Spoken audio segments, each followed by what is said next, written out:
is Thursday, March 27th, 2025. It's opening day. Right now, the Texas Rangers just down the street. It's a beautiful day, not a cloud in the sky. And I'm sitting here with these chuckle fucks. It's the VGB's podcast. Welcome to episode 43. Don't you play in a dome? Yeah, but they keep it open if it's nice out, which is nice out today. It's nice out today. We're playing the Boston Red Sox. I was invited to go tailgating with our neighbors who are Boston Red Sox fans. And you know what? I told them I'd rather be dead than go tailgate with two Boston Red Sox fans. So you could have had all the Sam Adams. You could have fucking probably won't be asked to do it again, but we'll see. I'm one of your hosts, John Warren. With me is my forever co-host, Nikki Grayson. Hi, Nikki. You know what, John? Yeah, what's up? This isn't going to help your psyche. I think you should have gone. No, I'm fine. I think you should have gone. No, I'm having a good day. It's all right. I had barbecue for lunch. I got to have lunch with an old friend, which was fun. Oh, okay. So it seems like it was fine then. Yeah, it's been a good day so far. You should go tomorrow. I am going on April 6th to the game. Oh, okay. It's Sunday, April 6th. Great. I'm going with my papa to see the Rangers. Which will be nice. Me papa. Me papa. How delightful. Also on the show is another papa. It's my second papa, Ben Pack. Hi. Hey, how's it going? Thank you for having me. You guys have had some really stellar guests on lately. I saw Tim Rogers, saw Pat Gill. So I'm really honored to be brought on as what I can only assume is some sort of cooler. It's a cool down. To kind of like reset expectations. Yeah. No. It's resetting. It's kind of resetting the grid a little bit. But you know, if you just keep going up, then everyone's going to expect you to keep going up. They're just going to keep expecting so much from me, and I just can't do that. But the best part of a roller coaster is when you go down. That's true. That's a really good point. That's a really good point. I told this story to Ben Pack right before we got online, but Nikki's going to love it so much that I'm going to tell it again. I can't wait. My nephew-in-law, Tommy. Hi, Tommy. You probably don't watch this, but how's it going? How old? 15. Just turned 15. Congrats. He's going to get his learner's permit. He's going to learn how to drive this year. Very exciting. Oh, watch out out there, folks. Watch out, folks. Tommy's on the road. Loves Fortnite. We talk about Fortnite at Thanksgiving. It's great. We're in a group text with the whole family. Okay. Yeah. People are popping off, sending Fortnite gifts. Happy birthday, blah, blah, blah. It's amazing. I stuck in there and I'm like, here's my time to shine. 40-year-old John Warren coming in to show how cool I am. I go, happy birthday, Tommy. May your Peely always have Crocs. And no one said a fucking thing. And I am like, who am I trying to impress? What am I trying to do? I'm 40 years old. There's nothing that I could do to make this work. And for some reason, I was like, I've got to do it. I just have to say it. Here's the thing. That's great. I think what you did was incredible, and I'm really proud of you for doing it. Yes, I think you did good work. It is not the fault of you for trying to do a bid for connection to this child, right? Yeah, by speaking in the language that he understands. He won't appreciate it now, but when he's 21. When he's 21 and he's in bed wistfully scrolling back through his family's group text, you'll see that on the day he turned 15 and he'll be like, that John was an okay guy. What's he up to? And he looks at my Facebook and I'm dead and he just doesn't know that for some reason. Like, he just hasn't even noticed that his aunt's husband is dead. Where do you think we are? Oh. Like in Scrubs. Remember that episode of Scrubs where JD takes his boss to the funeral and then the whole time he thinks that his friend's not dead and then it turns out that actually the whole time the friend was dead? I don't. It's that episode. You remember that episode? When Tommy's playing Fortnite, like, hey, John, you remember when you said may your Peely always be wearing Crocs? And then it's you, because you would be the JD. Yeah. We'd be like, JD. Tommy, where do you think we are? And I'm just dead. I'm not there.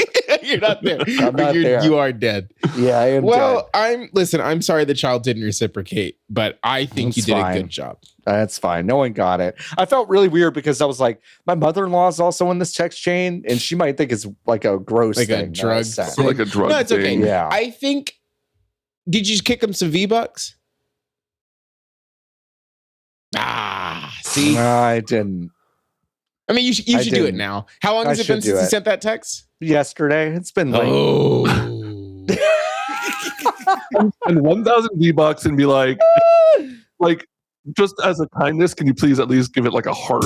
Yeah, a heart. Just a heart react, please. give him 1,000. Say, you know what, Tommy? There's 50 more where it came from. If you put a little heart on that text I sent. Thanks so much. Anyway, Happy birthday, Tommy. Happy birthday, Tommy. Watch out up there, folks. Tommy's on the road. Out. Tommy's on the road. Ben, how are you? How are things? Chugging, man. You know, like marching.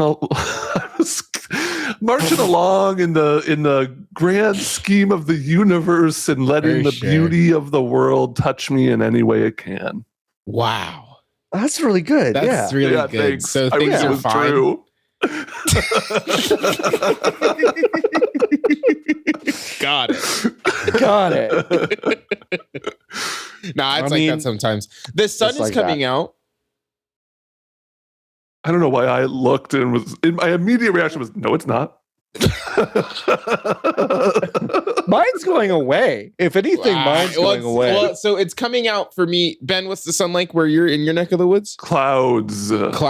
Yeah. So I think it's leaving y'all and coming to me because it's been clouds all day today here. Yeah.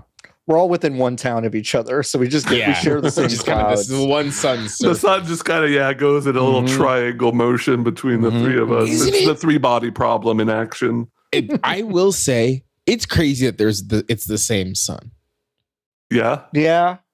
You know, I have that feeling sometimes. It's like, I once texted you and LB about the moon, and it was so funny because I was like, I knew y'all didn't have the moon yet, but I did. Yeah. And I go, y'all got to check out the moon in a couple hours. Yeah.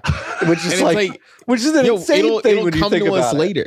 Right. I was also recently thinking about the craters on the moon are so fucking big that we can see them from here. The moon is so far away, but we can see the stuff on it with our naked eye from here. I'm the first person to ever look up. That's so interesting. I'm trying to do my best. I'm trying to do my best Rogan as someone talking to Rogan about craters on the moon. Oh man, that's crazy. That's crazy. So how big are they? They're bigger than Earth, right? The craters? Yeah, gotta be. Because I also think that the Earth, we're in the middle of it.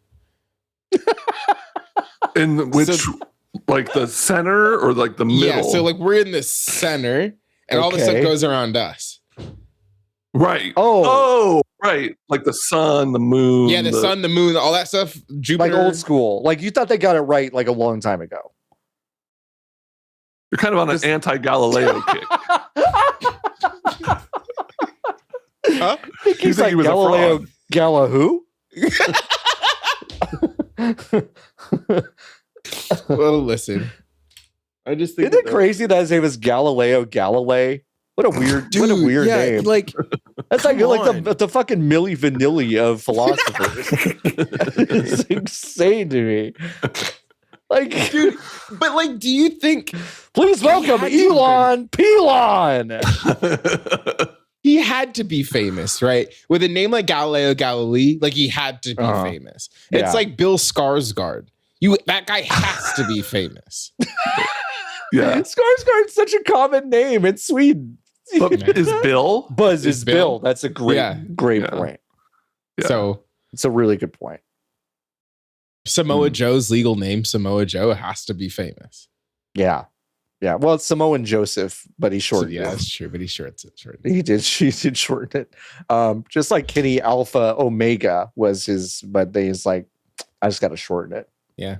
Shorten it. To make sense. Never allowed that liberty to shorten the name. It just like if my name was any shorter, people would think I was like making a sound, like a grunt. Yeah. When I was, you don't want to just be BPAC.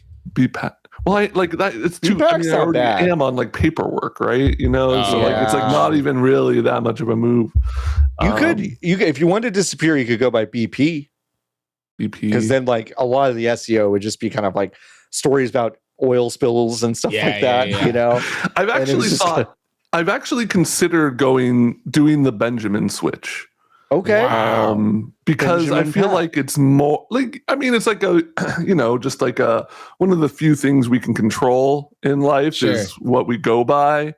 And not even if everyone started calling me Benjamin, if just new people started calling me Benjamin, I think there'd be a fun thing where people would be like Ben, and other people are like Benjamin, and the people are like, which does he prefer? And I'm like, I've got you in my mind game now. You started a conversation. I'm a Reverend Benjamin Pack. Do you think you're old enough for Benjamin? Yeah. I'm starting to find some grays, and I feel like that's really the marker. I think that is I'm worried that if you go Benjamin Pack, Anderson Pack will go to Andy Pack right away, which is going to be really. We can't have that. We can't have Andy Pack. That. We all know why we can't have that. I think Ben, you should just put a period. Sorry, Benjamin, you should put a period at the beginning of your first name, Benjamin.Pack. I think we should just see how that goes. Yeah, I think we should. I haven't even considered incorporating punctuation. Mm-hmm. That's how they get you. You could be like in who's got apostrophes in there? Like I mean, the Halo guys have apostrophe, the aliens, the Covenant, they got apostrophes in there in the name. So you could put it could be like B apostrophe EN apostrophe and Pack. Yeah. That's pretty good. Pack. Pack. I just changed mine to see how it looks. John. That's good. That's pretty good. That's kind of interesting. Maybe people will stop calling me Jonathan then. Michael Hyam calls me Jonathan every other time. That's because it's funny. Oh, fuck. He knows it riles me up. That's why. That's why he does it, because it's really funny. And he's a Michael, right? He's not a Mike, so he's got that kind of Michael mindset. Yeah. He's got the Michael mindset. Michael set. Yeah. The Michael set. I don't know, I guess some video game shit happened we should talk about. Okay. We did have a Nintendo Direct this morning as we recorded, but I do want to talk first about the reported Nintendo Switch 2 rollout strategy as exclusively reported by Tom Henderson at Insider Gaming. This thing's coming out in June. We're going to find out next week for sure. That's coming out in June. But the rollout's going to be really interesting because there's a 3-phase strategy which involves video games, if you can believe it. The first few months, it's going to be first-party games, and then the second stage, Turbine Blade, is going to be October, November for third-party studios, and then there will be kind of just a bacchanal of bullshit around holiday season. This is very funny to me because this is kind of what the Wii U did, isn't it? That's what kind of everyone is joking about. There's nothing to say that the Switch to Switch 2 thing will follow the Wii to Wii U thing. There's no evidence that they're following up an extremely popular console with a new console that has some weird attachment that nobody asked for. Weird attachment. I think they'll be fine on account of there's already stuff. You know? They stumbled their way into having everyone copy them again. Do you know how rare it is for that to happen to Nintendo? That hasn't happened since the Nintendo Entertainment System, where everyone was like, "Oh fuck, we got to do one of these." But then now everyone and their mom was like, "Well, what if we had a little one that you could hold in your hands and use on the couch?" So I think it's nuts. Yeah, personally. But they've also, the other thing I don't understand is that they have had, because this thing was supposed to come out last year. Yeah. And then it didn't. Presumably because Mario Kart wasn't ready. It's the only explanation that I can come up with. Yep. They were like, we need to give these games 6 more months. Like Metroid needs 6 months and Mario Kart needs 6 months. So we'll give them both 6 months and we'll put them out in June. But they already have them in the US. They're already out there. Yeah, like there's like multiple reports that they're just in warehouses already shipped because they were like, well, the tariffs are incoming. They're going to fuck us on the tariffs. So we have to get it in before the tariffs. We got to get them in before that. Sony did the same thing. There's a bunch of PS5 Pros. They like cranked up the production on those because they're afraid of the tariffs, which is fair. So like they're just a bunch of them here already. So the part of this story that doesn't make any sense to me is we got nothing to do. These dev kits for smaller third parties. They're going to have to wait until it comes out. And it's like, no, gang, just ship them some of the ones you already have that are already here. Right. Everyone knows what the fucking thing looks like at this point. Like there's nothing to hide anymore. Are you really going to shock us with how the mouse works? Like, oh, wow. You've never seen this before. Wow. There's a cursor on the screen. Go on. With it and click on stuff. So I point at the screen. No. So that's where everyone trips up. No.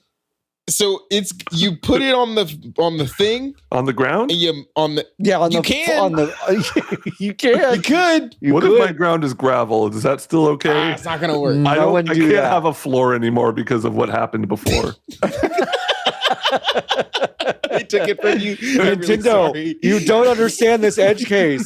I live in a gravel floor because of the incident. There are literally dozens of people out there like dozens me, of us. and Nintendo does not care. Yeah, I don't know. I think it'll be fine. I think all of the things that you will want the Switch 2 to have when it comes out will be on the Switch 2. It's just like if your game published by Pop Agenda, then it's not coming out when the Switch 2 comes out. Right. Which is not like I do not mean to say that. No. We're not casting aspersions. No, not at all. I'm just saying like that is the size of game studio that is not getting a dev kit until the thing comes out, at which point they will be able to apply for a dev kit and get a dev kit. Right. If you've ever thought I should be in the Wholesome Games show, they're not talking about correct. you. You're not getting one until it comes out. Yeah. And that's just how it goes. Yeah.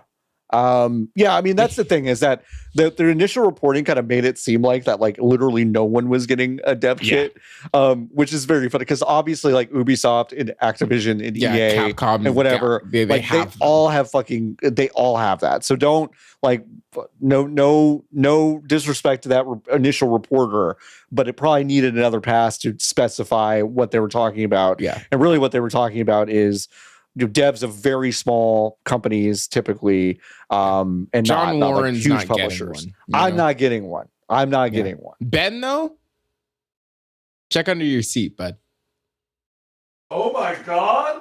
Yep, there it is. A USB cable? Oh, does this go in the Switch? That's what it looks like. They were all they all rope-a-doped us into thinking it was going to look like a Switch, but it's just one USB cable. And they just said, figure this out. Mm-hmm.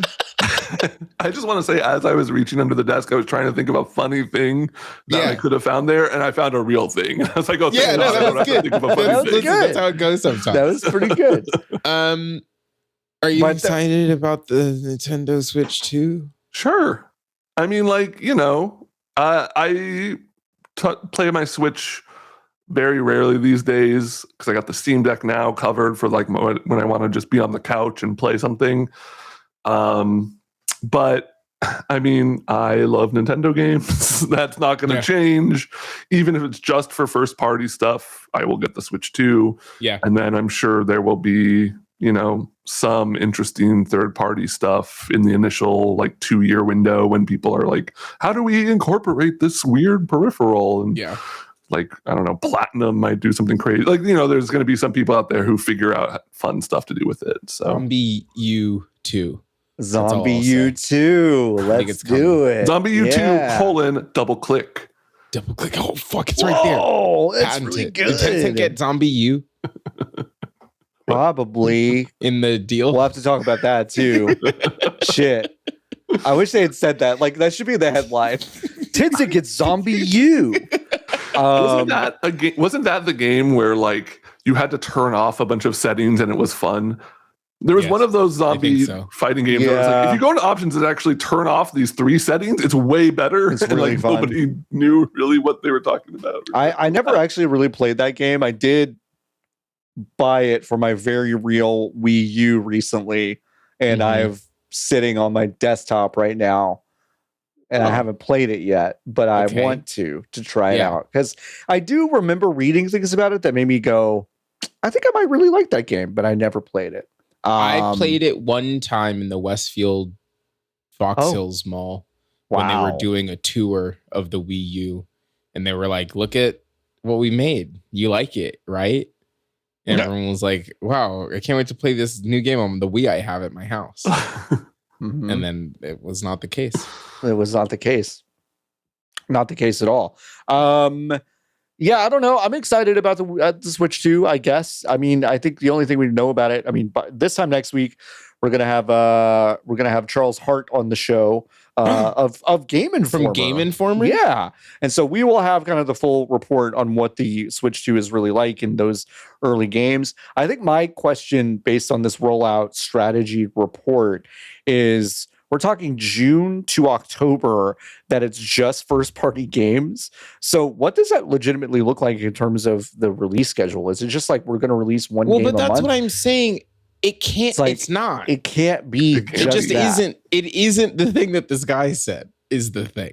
Yeah. Because there's no way they're releasing a single game every month between now and then. Are these reporters and the people who've parroted this reporter really saying first party in the sense of first party plus third parties that aren't tiny? Like, is that really what's happening here? That has to be what they mean. There's no do you think we're getting Madden 26 on Switch 2? That's exactly what I'm saying. Yes. Okay. There's no way they put this thing out on June 6th, which is the date that I said 2 months ago. And then John, like an idiot, you said July 1st. I said July 1st. Yeah. You rube. I'm an idiot. There's no way they put this thing out and it doesn't have Civ on it. And it doesn't have Madden and college football on it. It's got to have click'ems on it. Otherwise, what's the fucking point? That's the whole point. It's going to have Mario Paint. It's going to have... Oh, Mario It's going to have fucking Mario Kart. Metroid Maybe Prime. a Picross. A Picross. That sounds great. With the click'ems. Yeah. Perfect. Yeah. And Halo. Yeah. Halo Wars. Halo Wars 3. Fucking imagine if they were like, listen, people are clamoring to have the chief on the small screen. It starts on his visor, like really close up on the visor, and it zooms out, and you're like, "Holy shit, Master Chief!" And then it just keeps zooming out. Keeps going. Keeps zooming out. You're like, no, not that far. Go back. Yeah. Anyway, Halo Wars confirmed for the Switch 2. Halo Wars confirmed. All right, we did have a Nintendo Direct that was all based on Switch 1 games, which will obviously also be available. Mean anything? On the Switch 2. Yeah, not really. It's all one ecosystem now, basically. Kind of. Switch 1 games, except 2 of them that are Nintendo produced don't come out until next year. Which will be on the Switch 2. So what do you fucking mean? Like, okay, but yes. Yeah, so we did have that. Let's talk about the big ones first. Metroid Prime 4 did get a bit of a trailer with some gameplay. Your best friend Samus is now, can you believe it? Stranded in a strange place. Wow. And I mean, honestly, the best kind of trailer, because it starts with a couple seconds of cinematic and then it zooms into her visor and you're just running around a level. Awesome. That's what every trailer should be. Yes.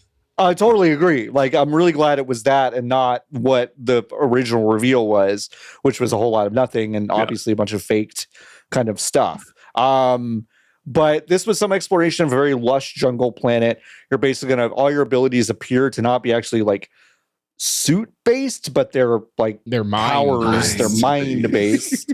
So you'll still get the ball and you'll still get missiles and stuff, but it looks like you're going to be moving stuff around with your mind. And the aliens on this planet look kind of scary IRL. Like they do like kind of spooky, scary. I don't know. This looks fine. This looks like Metroid Prime. What do you think about it, Ben? Nope. Yeah. No, I mean, Ben first. That's why Metroid Prime. still got to play that remake of the first one, like, because I haven't touched a Metroid Prime game since 2 came out. So but as soon as it started, the music, just the HUD, it all brought me back to like Metroid Prime 1 and the good memories associated with that. So like, this game's been in the oven obviously for quite some time, and taken out of the oven and then put back in the oven and moved around. So we gotta throw this shit away. Yeah, they ate part of it. They threw part of it away. Yeah. But yeah, I mean, I'm excited. Nikki, me too. Nikki, what do you think? I thought this trailer wasn't very good. Personally. Okay, tell me. Talk to me. Mostly because I'm like, this is what she always does.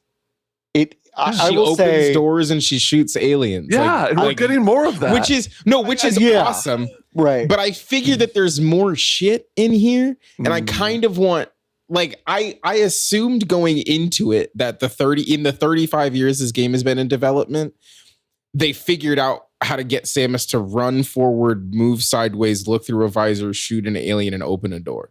I figured that they got her to do those things. So I kind of was like, where's the beef? Here, what are we talking about? My immediate reaction to this trailer after watching it and then watching it a couple more times is I'm still excited. I'm half a mind of in two camps where I'm with Ben. It's like, oh, we got more Metroid Prime. Like, great. That's all I really care about.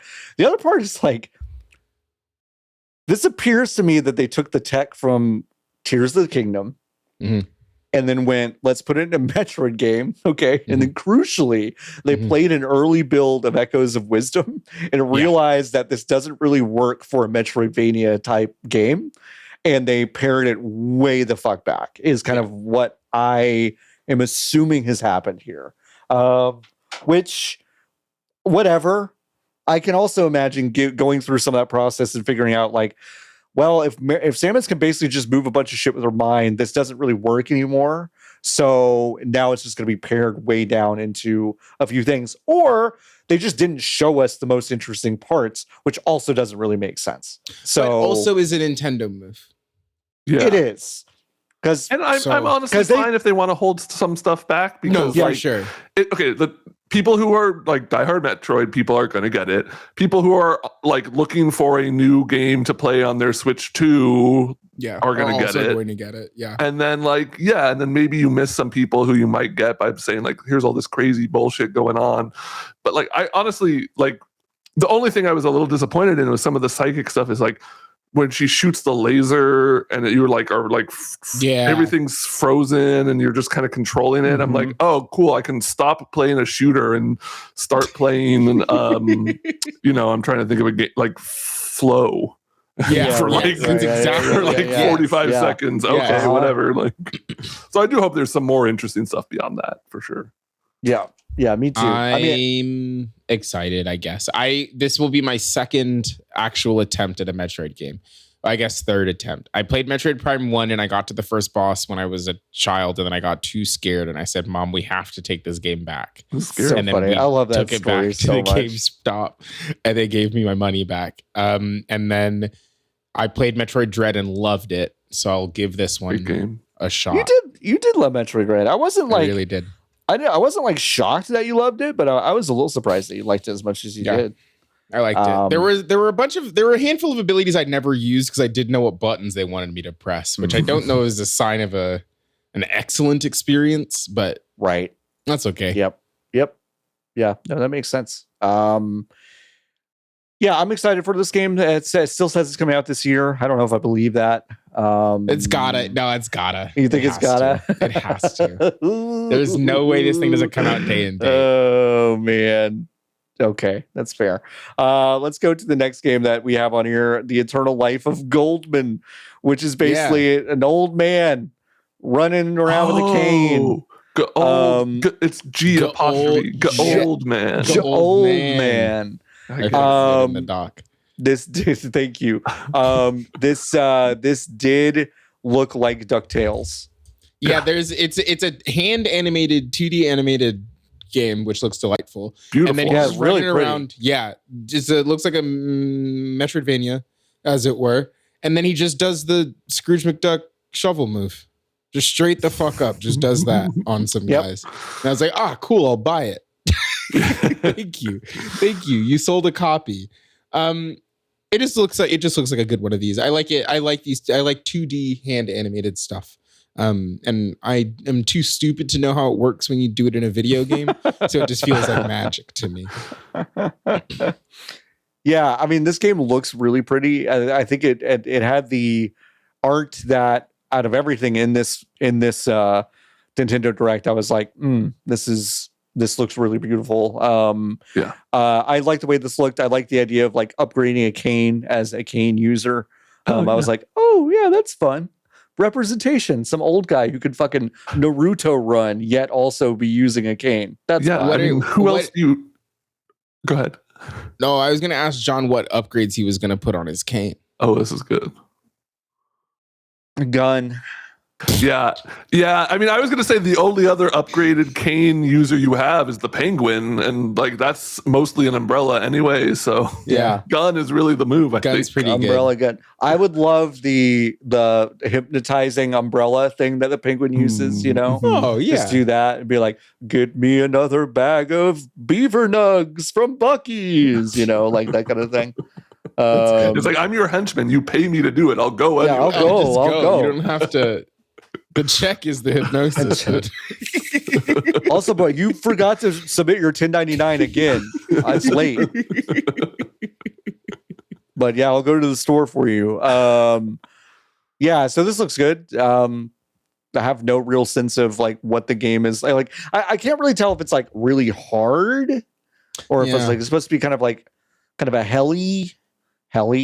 That doesn't work.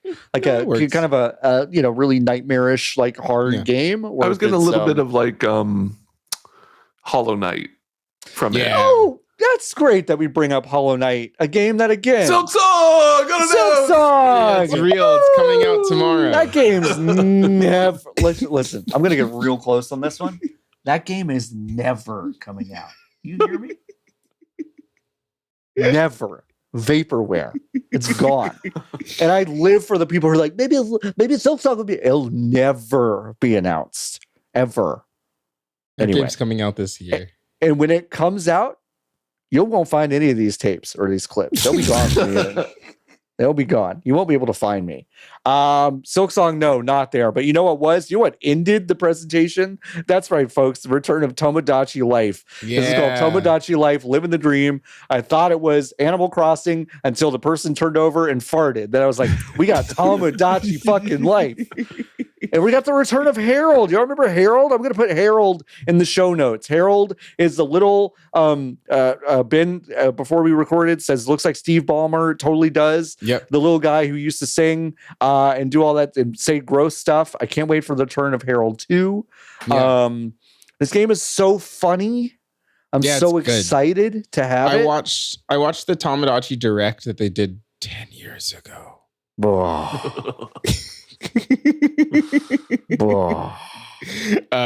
And was like, wow, that was awesome. I can't wait. I'm amped for this. I love that they have. Does this mean that the Switch 2 will have a robust Mii creator? Ooh, that's what it sounds like to me. I mean, that's what. Do you think you're gonna like make them in the game or at the system level? Ooh, because you could make them on the 3DS, right? There was an app for it. Yeah. But the Switch doesn't have that. So I wonder if they're gonna with a mouse and click on click and drag. You can put the face and drag anywhere. Like Mario's face. Oh, if they don't in the next Mario, if they don't let you fuck around with Mario's face with the mouse, like come on. Oh, they've got to. Yeah. They've gotta. That's kind of why I've said I think I said this a few weeks ago. I kind of think we're getting like Super Mario 128. Like I think we're getting like some sort of very like slim down kind of back to basics skinny Mario. Because it's hard like it is, and I said this when Odyssey, like before Odyssey happened, I was like, where could they go besides the galaxy? Mm-hmm. What could they go from? What could they go? What could they do? Yeah. And they didn't really go bigger, but they also went pretty big. And it's like, man, they might need to go. As Bowser's Fury, smaller game, slimmer product. No hat bullshit. No, I do love the hat bullshit though. I like the hat. I didn't like that I knew that I was never going to be good enough with the platforming with the hat, that there was stuff I wasn't going to see. You never perfected the No. jump, Tried bounce it like off 3 jump times thing. and I was Ooh, like, I got pretty good at it. I got pretty good at it. Ben, did you ever play Tomodachi Life? No, I completely missed it. I only know it from the memes. Yeah. Like I didn't even have a 3DS. Was it DS or 3DS? 3DS. It was 3DS. I didn't have a 3DS until very late in the cycle, so I missed a lot of those games. But I mean, I'm excited. I sent the trailer to my partner, who's like a big Animal Crossing and Sims fan. I was like, check this fucked up shit out. And they were like, look how big this one is. Yeah, there's a great part at the end of the trailer. You got to watch the trailer. This girl is like dreaming on a bench, and what she's dreaming is like a buddy of hers is running up toward her, but the perspective is fucked up, and she keeps getting bigger and bigger and bigger. It's really good. She's has the low voice. Yeah, it's really good. So I'm just excited to have a game back in my repertoire that it seems to only be for making funny things happen. It's a good genre. And I think the internet is different now. It will be way easier to get videos of this game off of. Because I think that was like one of the biggest downsides to the 3DS one, was that it was basically impossible to get stuff off of it. But now, since it's going to be system level, you can just clip out whatever you want. I think this one's going to go crazy on TikTok, which we'll still have in 2026 when the game comes out. So we'll all still be here. We'll still be here. The show will still exist. TikTok will still exist. Yep. And Tomodachi Life will be very good on TikTok. We also have the return of Rhythm Heaven with a Rhythm Heaven Groove. Yes. Very exciting news. We are super back. Sunku, the composer, who had laryngeal cancer and had vocal cords removed, is now back in the game doing composition for the title. So that's a huge thing. That's some context that I think was a little bit missing from the reveal, except they just said Sunku is back, which is like pretty cool. But like, that's yeah. And I mean, that was like the main reason we haven't had one of those games in a decade, right? It's like, the creative force behind it was unable to do it. I'm so excited. I'm fucking amped. I can't wait. I fell in love with Rhythm Heaven because there was a little arcade in the San Francisco Japantown Mall that had like 6 cabinets, and one of them was the cabinet that Sega made for the original Rhythm Tengoku that was basically a giant Game Boy Advance with the like buttons, and you would just play Rhythm Tengoku, Rhythm Heaven 1 on a giant Game Boy Advance. Yeah. And I spent hours there playing that game. I played every one since. Like, it's just such a fun. That was like, I feel this way about, or I feel about this series how I hear a lot of people talk about WarioWare, where it's like, this game is very, I can't say it's like one of the best games ever made. Like, it's very fun. You pick it up, you play it, and it holds a place in your heart that just kind of sits there. And there's just something about it. It's the combination of the aesthetic, the music, like the art, just the fact that these are really simple games, but there's like a high skill ceiling because there's always like these crazy remixes that like really make it a lot more difficult. And it's such an important series for like guys who like little games. Like, you know. There's a custom Rhythm Heaven on the computer, right? I don't know. Yeah. Okay. Yeah. So just talk amongst yourselves. Whatever. There is a custom. No, but I've never really played any of these games. Heaven Studio. Called Heaven Studio. And it's just Rhythm Heaven, but on computer. I don't know how or why I've missed these, but I just have. And then I'm like, I've realized I've seen most of them at various points in my life and just like miss them. And now I'm kind of sad that I have. But it seems like this is a good jumping on point. This game does not come out until next year, actually. But I'm super excited about it. Well, but is that true? Yeah. What, that's coming out next year? Was that true? Yeah. Go over the head.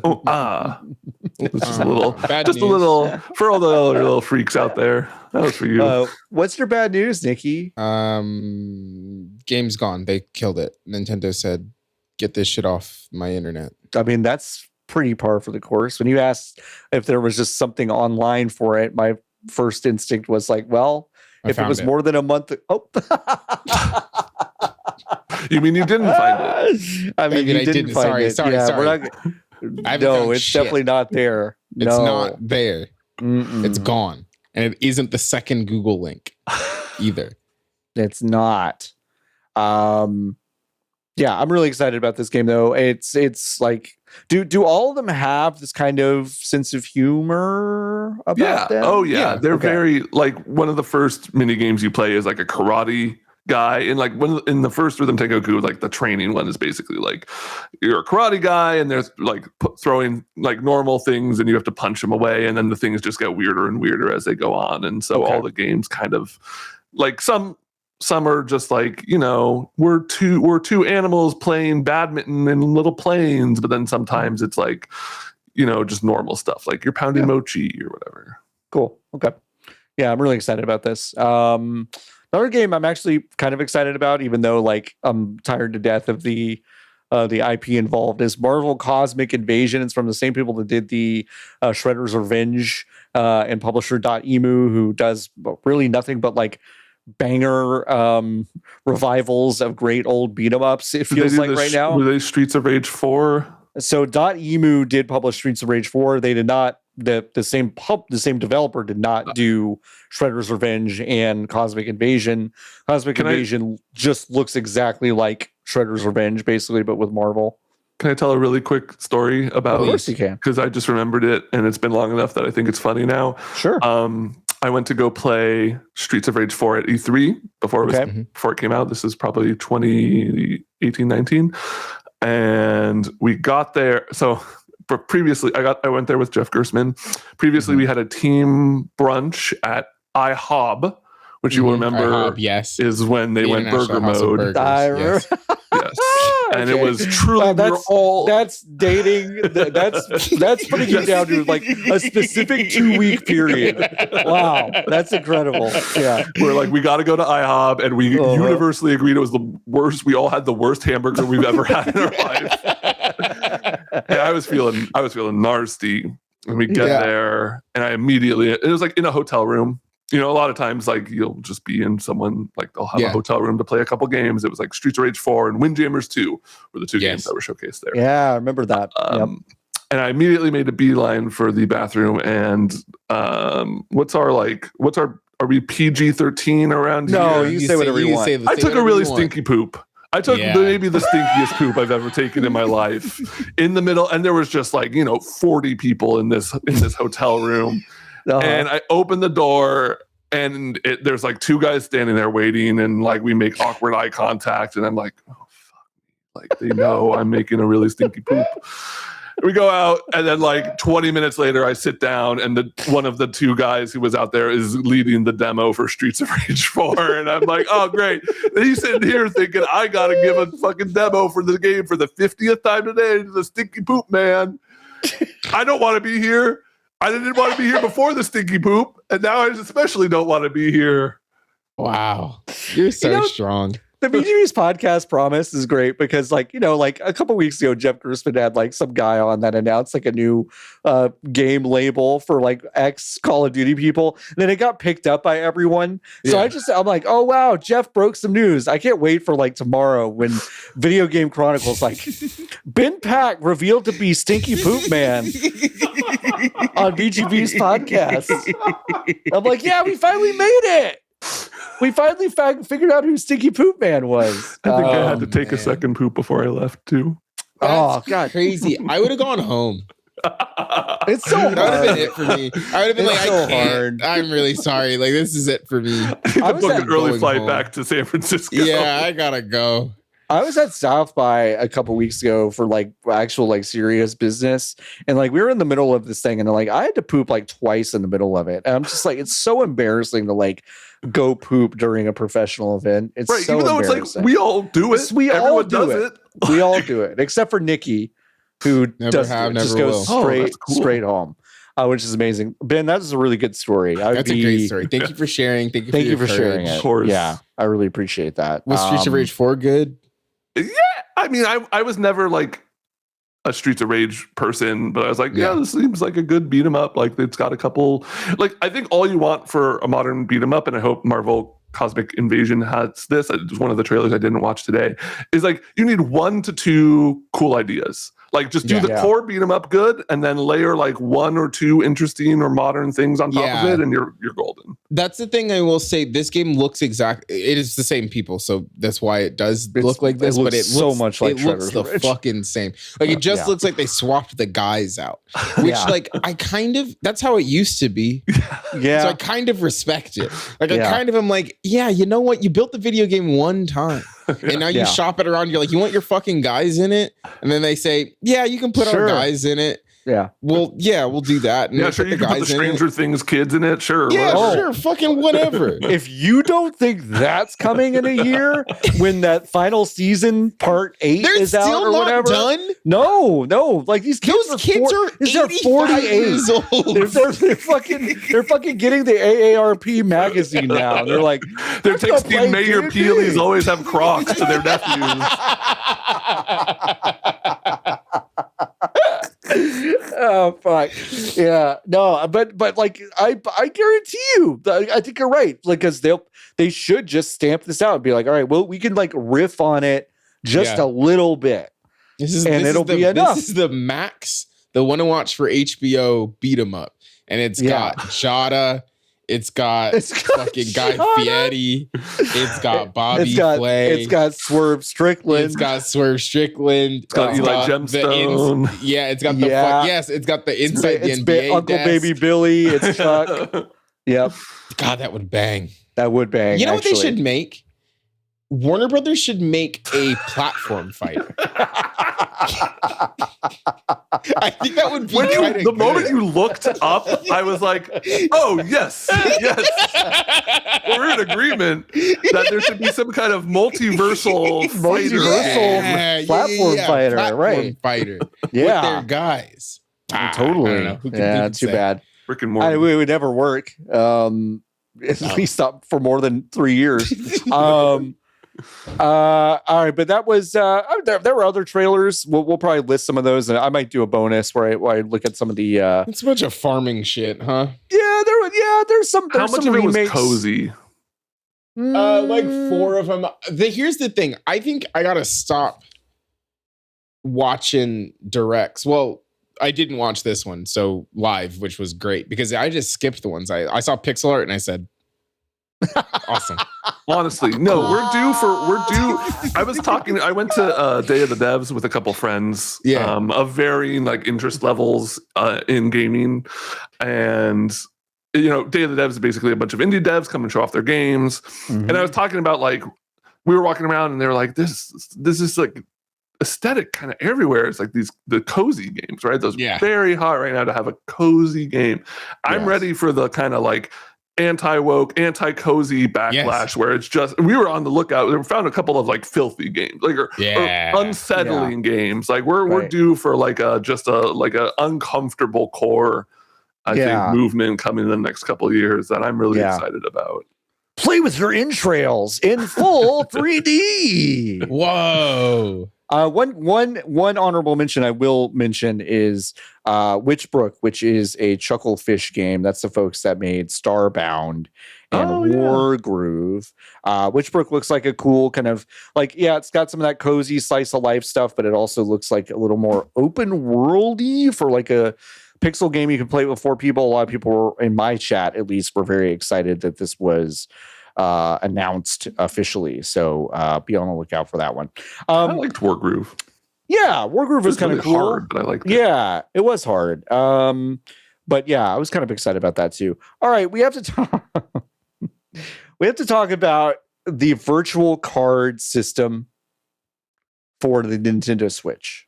Okay, can you explain it to me? Because I don't really understand it. So go ahead and just tell me exactly what it is. What does it mean? I'm going to do my best. Okay. I'm going to do my best, folks. You know how you have like a physical cart on a Nintendo Switch? And it's the little things that taste good. The little things that taste great. Yeah. You only have one. Only one of those exists per copy that you purchased, right? It's just like, this is the one that goes in. And if you have two Switches, you got to move it from one Switch to the other to play it. Okay. Are you with me so far? Okay. Yes. Wait, okay. I think I lost you. So it's one of one, but one of one into two can only be one. Got it. Okay. That's actually perfect. Thank you, Ben. Yeah. And then Nintendo today, what they did is they said, what if your digital stuff worked the same way, where we take this thing that is digital and extant in a way that a physical object is not? What if we gave it the properties of something that is physical? Okay. Meaning that now that I've given the digital version of this game from Switch 1 to Switch 2, it cannot exist on the Switch 1 anymore unless I give it back from the Switch 2 to the Switch 1. Can I can just, and that makes a lot of sense. I can just do that at any time with anybody, anywhere, the same way I could transfer a physical cartridge via perhaps the mail or like an in-person meeting. I can just say, hey, you can have this whenever you want. You would think that that's how that would work, but no, actually how it works is that you have to all be in the same family plan on Nintendo Switch Online, and then I can give you that digital version of the game for, folks, 14 days. And then it just coasts back to me. No word about what happens to cloud saves or anything like that. I have no idea. They don't know either. You keep it. I don't know if they know it. I don't know if they know the wizard that came to them and told them about this plan did not reveal.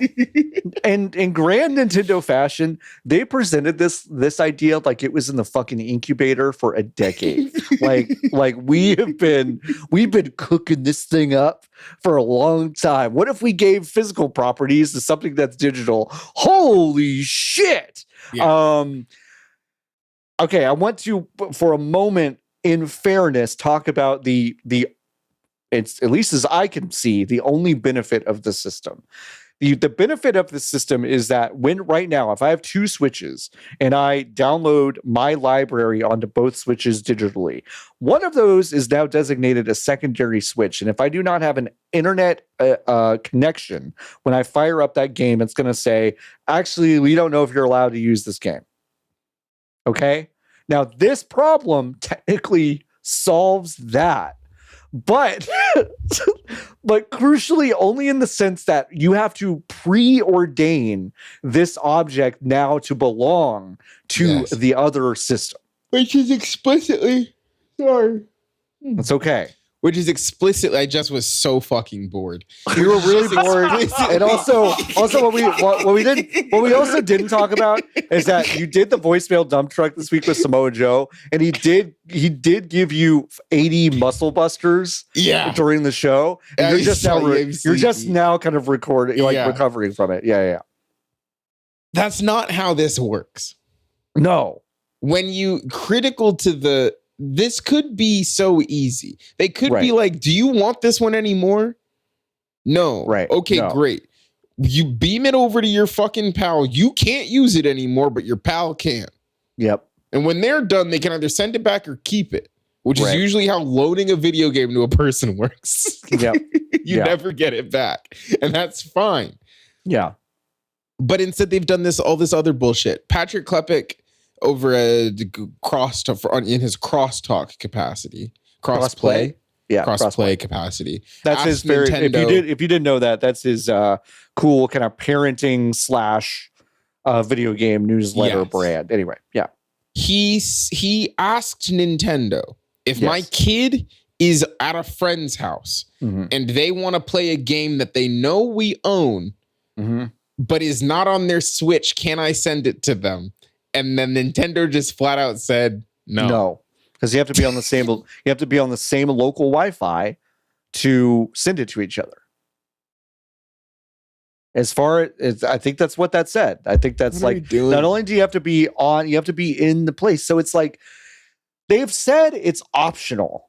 And I don't understand. I also don't understand what that means because do I need to opt into it? Is it something like that? I think they're just saying that you don't need to do this if you don't want to. I won't. Nintendo. Yeah, and nobody's I won't. Nobody. And then they're going to be like, well, nobody used our very easy to understand game sharing service. So now when you buy a game on the eShop, we send it to you in the mail. I can see the only it self-destructs after 14 days. The only useful version of this is such to me an edge case where a family of like 5 owns 5 different Nintendo Switches. Yes. And Kimberly doesn't want her 16-year-old Kimberly doesn't want her parents to know that she's spent 8,000 hours in Fire Emblem Heroes making people kiss. Like, yes. Like whatever the fuck that game is called. Yeah. And it's like and so she has her own account, and then that sharing mechanism makes some amount of sense. If you're all living under the same roof and you're on the family plan, I can see that being like fairly useful, but I just don't. This is so complicated in a way that is perfectly Nintendo. I'm just trying to figure out, and I don't know. Yeah. Even in that scenario though, haven't you as the family already been so deeply burned by the fact that these games are digital that you're either buying them multiple times or you've stopped buying them digitally and you're just buying the physical game carts? Ones. Yeah, and you're letting, and then you're just like go if you want to go play it, it's in the fucking drawer in the TV stand to like go grab the game from there. Yeah, this doesn't feel like a decision based on any sort of data. It just feels like we want to essentially add like a thin layer of DRM onto our. We've invented a brand new layer of cool DRM. It's like DRM light. Like it's kind of what that is, but in a way that they're trying to sell it like it's a big convenience for us. I'll say this: the people who seem excited about it online. That feels crazy to me.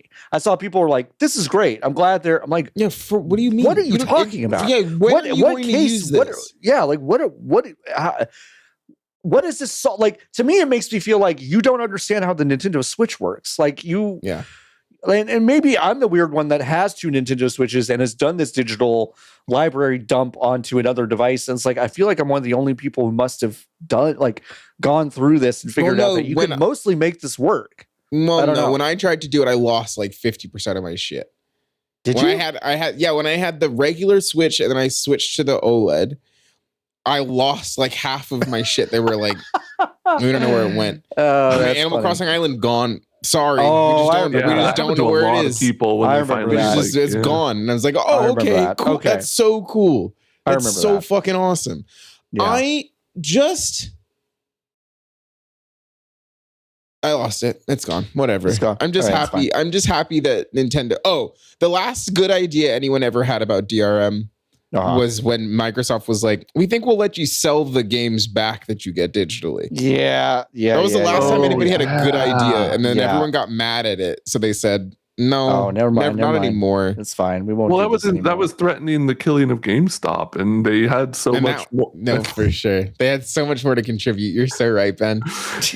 Where am I going to get my Funko? You wouldn't have had the movie with Paul Dano as like sweaty big balls or whatever the guy's name is. That's so my true. God, so the true. pandemic doesn't happen if Microsoft lets you sell the games back on the Xbox. So true. If you think about it, it's a straight line. It's so true. So that was a Nintendo Direct. There's some other stuff that we could talk about, but a lot of it's like relatively small. There's some remasters in there interesting. We'll probably pick it up in a bonus or something. But that's it. Let's get to some other news. Well, let's take a quick break. Okay. Jordan. Well, welcome to the ad break. Jordan, listen again. Put this part back in. Welcome to the ad break. John, who is this episode brought to us by? This episode is brought to you by... Yeah, I gotta look around, huh? It's harder to do on this show. I'm gonna put ad break for Jordan at 1 hour. Okay, yeah. You'll get there. You'll get there. I believe in you. This week's episode is brought to you by the Texas Rangers. Wow. Oh, okay. That's great. Thank you so much for giving $5 to the VGB's podcast to let's see what they're doing to the top of the 8th inning right now, and it's tied 2-2. Wow. Let's see what's going on. Did anyone hit a dinger for us? Nope. No one hit a dinger. No dingers? No dingers. Yeah. Marcus Simeon, thank you to the Texas Rangers. Mark Simeon hit a base hit, and Kevin Pillar hit he had an RBI. Ah, really? Thanks. And we're back. Hey everyone. What's the other news, Sean? Oh fuck. Yeah, no. So you remember how Fatal Fury City of the Wolves was one of those like games that like I was kind of excited about, and then like it's like, oh, it's a fighting game. It's like kind of different, and it's like bringing back a brand I like. We've played it, like, and it wasn't. It was okay. It was not great. Actually, it was kind of boring compared to like shit. Street Fighter 6 and also like Tekken 8. Just wasn't that good. Yeah, for sure. But yes, for the terms of this conversation, absolutely, John. Yeah. And then they went ahead and decided to put Cristiano Ronaldo in the game. Mm-hmm. Listen, it's Saudi money, kind of moving from one account to another. I think this tracks. Fatal Fury was never like my series. Don't have a ton of love for it, but I think like implying that Ronaldo could beat up Terry Bogard, could beat up I think it does a little bit of disservice to your game. It's like he's very athletic. I'm sure in a scrap he would be able to hold his own, but like fucking Terry Bogard is gonna you were gonna watch Evo and see a Ronaldo player beat somebody playing Terry Bogard. God, the idea of someone being a Ronaldo main on the big stage in Vegas, not a great look. Not a great look. If you want to think about the future, just go ahead and Google Cristiano Ronaldo Las Vegas. Yeah, it's so awesome because it's the only way he'll be in Vegas. He's not allowed back. He can't come back. He can't come back. It's the only way he'll be seen in Las Vegas. Listen, the only thing we can say for sure about Cristiano Ronaldo is that he is a tax evader. Okay. That's the only thing for sure we can say about. Also, to be real, like he's one of the 5 most famous people in the world. Absolutely. 100%. And for a series that has a lot of appeal in South America and all over, it makes sense as a if you're gonna have a real guy in your game, I guess it might as well be this real guy. Yeah, and of all of the attachments, of all of the straight lines of this man plays soccer in Saudi Arabia for a team owned by the same guys that own SNK. Yeah. You put the guy you have in the synergies there, I suppose. Yeah. But the character's not even that interesting. If it was just hey, here's Billy Soccer, and we saw him doing the same shit, this is the worst and laziest character I've ever seen. Although I'm obsessed with Billy Soccer, though. I really want Billy Soccer in my next video game. It's weird. The kit doesn't look fun. They could have had more fun with it and been less literal, but it is just like Ronaldo in fucking soccer gear kicking a ball that has weird physical properties, doing slide tackles and kicks and stuff. It's just like there's just not a lot of imagination here. And also the vibes just stink. I mean, it's just stinky. It's just stinky vibes all around, which is not what you want from your game, I think. Other news, which is very funny, it seems like the long-awaited Tencent acquisition of Ubisoft has taken a really funny, weird, very Tencent turn this week, as what will happen actually is the creation of a new subsidiary of Ubisoft that Tencent will own a minority stake in, valuing a 1.16 billion euro injection.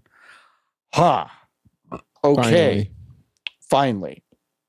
Ubisoft will be focusing on nurturing the development of iconic franchises like Tom Clancy's Ghost Recon in the Division, while this new subsidiary will be focused on the Assassin's Creed, Far Cry, and Rainbow Six brands. Why did they split up the Tom Clancy stuff? My guess is because Rainbow Six is actually how this looks legitimately to me is Ubisoft did not want to give up the IP to any of this stuff. Yes. Okay. Right. But Tencent only wanted the stuff that makes money hand over fist. Right. They want the Assassin's Creed. So they only want Assassin's Creed, Far Cry, and Rainbow Six. Whereas Ghost Recon and the Division are like borderline. They seem like expensive line items without a whole lot of margin to me. Yeah. So that's what it seems like. It's exhausting. Like I really thought we would get something explosive. Like now the Guillemets are like not in the business anymore. Like they've retired. Yeah, no. Or whatever. Tencent owns like a huge brand outright, which I'm not saying would be better, but like this is. But that's what I was expecting. But this is such like a wet fart of like a conclusion that I'm like, because okay. it changes nothing. It doesn't changes change very little. Like literally nothing changes. They didn't want Rayman. That is like or Zombie. I will say that is the funny part of like, okay, that like 5 brands are listed in this press release, but Ubisoft owns a lot more than that. They own a lot of stuff. So they didn't want the Crew or Writers Republic. I mean, honestly, getting the Rabbids in there, I think would have been I'm like actually kind of confused the Rabbids is such a good shout, Ben, because like if you're Tencent and you're trying to have people not hate you as a company, which is like a real uphill battle, Sisyphusian, if you think about it, but like you gotta get Rabbids and then you pump out some movies about it, right? Especially because Minion Fever is dying down. Like the Minions are entering a weak phase. They were just in a strong phase, so we need some kind of chaotic cartoon creature that can have mass international appeal because they don't talk. They go, and it seems like the window was there. Honestly, I'm kind of shocked that they didn't get the Rabbids as part of it. And then also be like, and then we're going to make a television program and a movie about it. And it's going to have Tencent Pictures at the front of it. And then we'll see how that goes. And it's somehow going to be like the 4th highest grossing movie of all time. Yeah, because it does seem like a layup. Like that's the... But you know what? And this is going to come as a shock. I don't think Tencent knows what they're fucking doing. But they have so much money. What do you? Nah, for sure.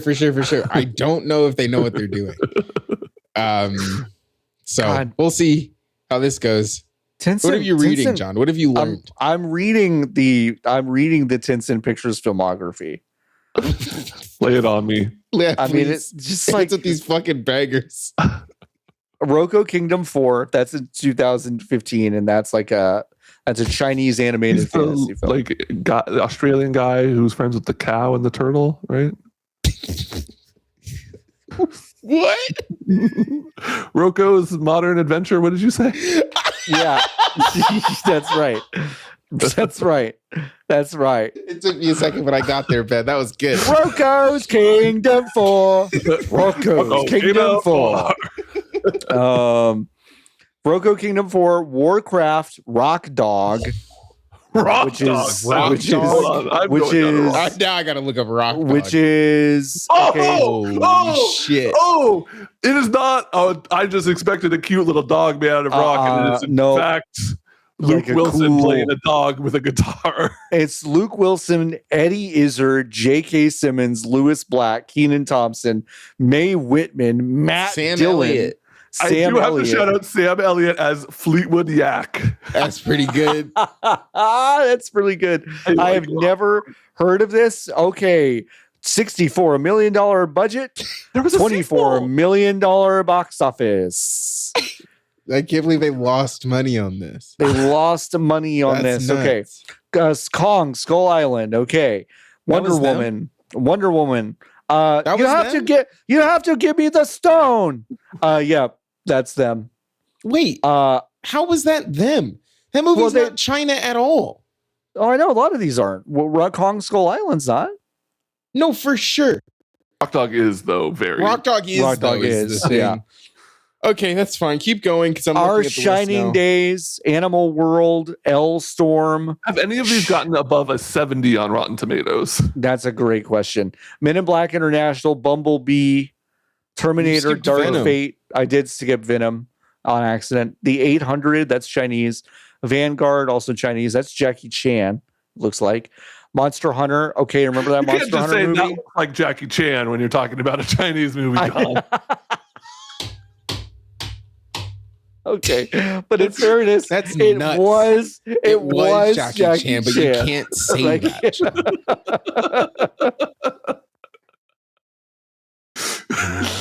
Oh fuck! Hey, look, Moonfall was it them. looks like Jackie Chan because it is Jackie Chan. Let me be very clear. That's okay. I guess that's the one time you can say that. You're so right, Ben. There was a much better way I could have said that, though. Raging Fire, Extinct, and then Moonfall, and then something called Creation of the God. So, Man, can we talk about Moonfall for a second? Yeah, let's talk about Moonfall. I watched a third of that movie over someone's shoulder on an airplane. Wow. Okay. But the thing about that flick, it's aliens, which is a bummer. They're aliens that control the moon. The moon, which is less cool than we don't know why, but the moon's falling. Uh-huh. It's like so much less cool that it's aliens. The alternative, which is it just changed and now the moon's coming for us, is so much more interesting. Anyway, I think it'd be pretty easy to survive. You just get in where one of those craters is going to be. They're so big. Exactly, and it's already big, and then it's gonna kind of create a bubble like this. Yeah, it's like putting a cup over a spider. It doesn't actually kill it. It doesn't. Yeah, right. It's just gonna be kind of weird for a little while.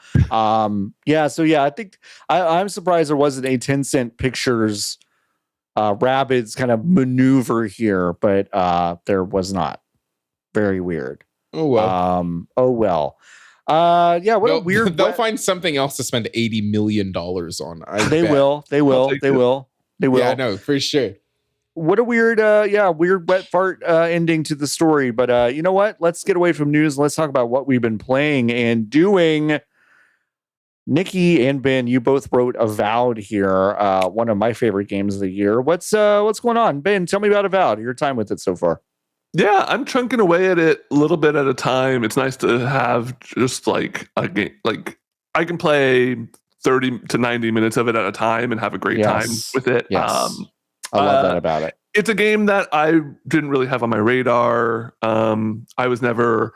Is it Pillars? What universe is this in? Yeah, Pillars. It's the Pillars of Eternity. Yeah, Pillars of Eternity. Yeah. All PC-centric RPGs prior to like 2017 is kind of a huge gaming blind spot for me. So I don't have any sort of reverence for it going. I didn't even really fuck with any of the Elder Scrolls games that much. So like completely on my radar. I only picked it up because it was on Game Pass.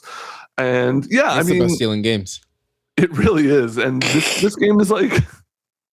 It's a good time. Like it's fun to run around. I'm doing like a wand build or like a stamina wand build. So I'm running around like John Wick.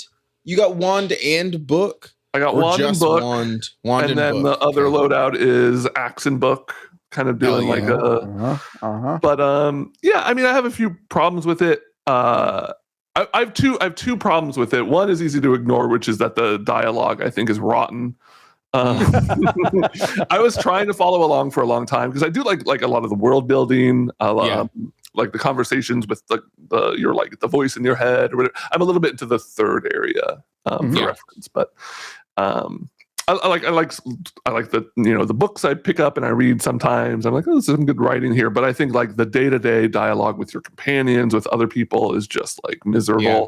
It's often all the responses are kind of the same thing and nothing actually ever means anything. Sometimes you'll have skill checks in conversation and it doesn't actually do anything. It just gives you a new line of dialogue you can say to that person. Yeah. But that was easy to just start skipping through and completely ignoring. Yeah, for sure. I feel bad though because I have a third companion now and I don't know her deal at all. I'm just completely yeah. That's fine. Like, I'll go to the basement. It's fine. Like I don't know why. It's fine. Whatever. Who cares? Oh, you knew those people down there? Oh, weird. All right. It's crazy. Crazy. The thing I will say, yes, the conversation trees not letting you know whether or not the check is important or not is frustrating. Because yes, it does feel like you can circumvent the fact that the game is even trying to check. So it's like if there's like a resolve check and then you're under it, you still most of the time can talk your way through and past the fact that like you don't have enough points in the thing, which is annoying. But then the swing between the decisions that you make that don't matter to the decisions that really do matter, right. and they are kind of are framed the same way. Yeah, there is a big gulf there. Now, in one regard, I will say this: I kind of respect that choice of like, no, for sure, of kind of like, well, in real life, you kind of sometimes don't know what choices you're making are going to be life altering, you know. But to y'all's point, like it is kind of strange that stuff is not. When so many things don't matter, suddenly when one thing very much matters, really matters, right? Yeah. The other beef one, other beef. Yeah, the other beef is like, so the first area, kind of right out the gate, you get to town and there's like a big lighthouse over here, and it's like, okay, I'm gonna go climb this lighthouse, and you get there, and the game has just this really, really beautiful visual clarity to it. The first area feels so handcrafted of like, these are ledges you can obviously climb. This is something you can obviously climb. When you start climbing that lighthouse, it's like a little bit of a, you know, if you haven't seen the game, there's like a lot of parkour kind of like climb up this thing to get a treasure sort of deals. And you climb up there and you get to the top and sure enough, there's a treasure. And then I'm like, oh, what? So I just like walk back down and I turn around and there's this like cave or like a cliff that like perfectly leads to like the water. And it's like basically saying just like jump here, like just jump in the water. And I do it and I land in the water and it's great. And I'm like, wow, this is like a really elegant solution to the whole like yellow paint problem or whatever. Right. For reference, like yellow paint is fine. I think people getting mad about it is stupid, but like, but there are other solutions for it, and when they work, they really work. Like yes, exactly. Cool. Yeah. In the second area, still a lot of that. They do it's more of like a wooded area than the first area is more like of a town and like our surrounding area. So they do like stuff with vines and trees and stuff where it's like you very obviously can't climb here because there's a bunch of vines versus like these are very clear ledges. Still started feeling like a little bit of like, where do I go? How do I actually jump up here? I would like fall into a hole and not be able to get out of it. Yeah. And so like I would just fast travel. In the third area, man, I'm just trying to parkour up everything and nothing is working. It's everything looks like a cliff. Everything I have looks bad news for you about the fourth area. And like I kind of, you know, every area is getting bigger and more complex than the last, which is cool, but you lose that sort of like really clear visual guidance that they had in the earlier areas. And when parkour and climbing puzzles and treasures are such an integral part of the game, when you start to lose that fine detail, it gets a little like, well, what the hell? I feel like I'm Skyrimming and like jumping up a thing I'm not supposed to jump at. And I don't know. I'm in the last area and I am running into that same issue. I fell off of this game for a second just because I got busy and then GDC happened and then I picked it back up and I played like a solid 3.5 hour chunk on Tuesday, I think. And then I played another like 40 minutes the night before last. And now I think I'm at the end of the video game. Like I think I have like 90 minutes left probably maximum until like I hit the end of the credits. And I'm really excited and I'm in the thick of it. Like it's moving, the story is moving. Right. But also like it really feels like the beginning of the game is the thing that they had been working on, is the part of the game that is the oldest. And then the end of the video game is the newest part. And this game like has had like a well talked about history of having been started and stopped and then started and stopped again. And it's been like 3 or 4 separate things that they have miraculously put together into what I would actually still describe as like an unbelievably good video game, like a cohesive piece.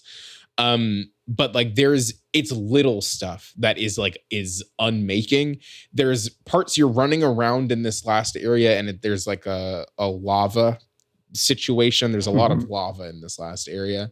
And like the parts where the game is like, okay, well, you figure out how to get over here, but we're not really going to tell you, and we're not going to signpost like we used to. And the number of times I just died because I jumped off of something thinking that it was where I was supposed to go, because it looked like it was where I was supposed to go. And then like the kill field is actually, it is really funny when it happens, but then also like, oh, it's tough. The kill field is so close to the ledge. So you don't even get to where you're trying to go. You you jump off and you move like 4 feet, and the game's like, you're fucking like, dead, idiot. And then your body just kind of ragdolls into the lava. Like there are so many more spaces like that don't feel dangerous from a narrative perspective, but they feel like the designers were like, okay, well, you just can't go over here. You just can't. And it's like, I understand, like, I get it, gang, but like, like the in-game equivalent of like banging your knee on something. Just like, crap. Like, that's kind of on me, but it's kind of on this thing. Like it's mostly on this thing. Yeah, it's mostly on the thing. But yeah, there's some more big choices that I have made.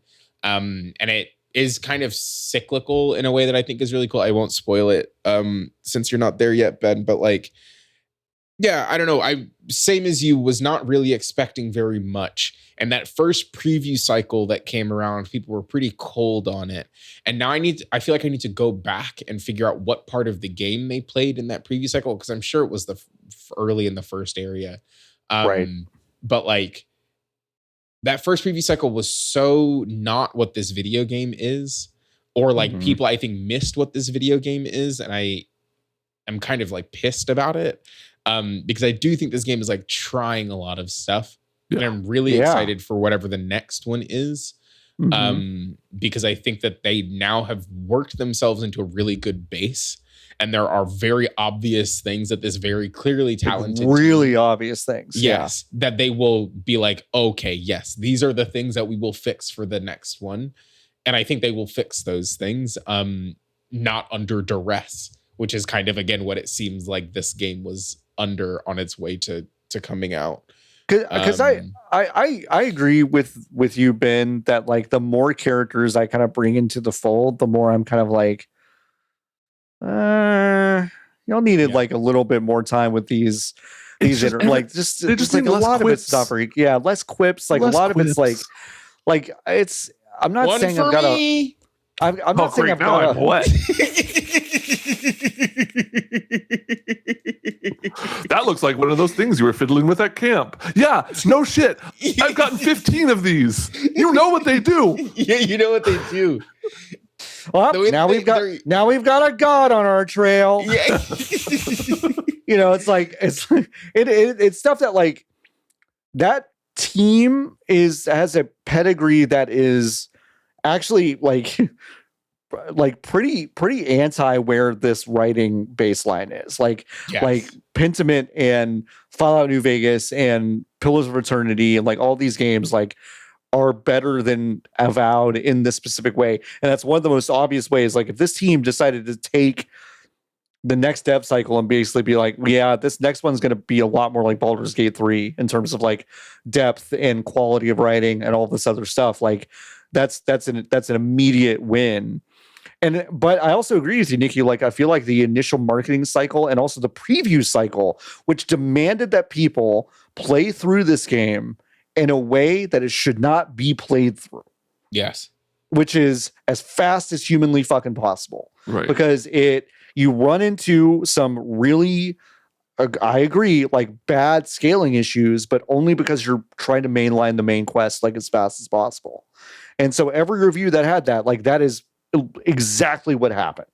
And I am excited to see what happens next. I am still really excited about finishing this game, but yes, there are parts of it that are like, okay, this initial 5 to 10 hours is so unbelievably strong that it would be pretty difficult to maintain that exact same level throughout. And it kind of isn't, but it's still really good. Yeah. And I also think that like, I think it's really hard in one of these and to have a narrative that is very much like none of the choices you make are black and white. Like it, Right. and I think a thing that these kinds of games really want you to do are railroad you into being a good guy or a bad guy. Yeah. Right. Like capital letters across the board. You are always making a choice in this game that will fuck somebody else's life up. Like forever. That's forever. Like and it's like, and it's the game is sometimes it feels like fuck, that is like a lot of weight. And the characters will be like, I cannot imagine having to do the thing that you're doing. Yeah. And it's that's the best you know part, what? because I'm like, you're kind of with me. I asked you a lot of questions about this stuff. Like, let's be honest about the weight, like, bearing here. Like, you have some of it, Kai. You have a little bit of it, Kai. I'm so impressed with that. I'm like, unresolved relationship. Right. Yeah. Like, you're also here. I took you to your fuck cabin, Kai. Like, what's going on? Yeah. No, you're so right. But yeah, like it is. The choices that you make are almost all gray in some kind of way. And now I'm at the end and I still don't know whose side I'm on, which is like really like, it's which is cool. fun. Like it's like really fun. Now that's that New Vegas shit. Like if you got through New Vegas, you could get through New Vegas and be like, I know Kaisar's Legion is like awful,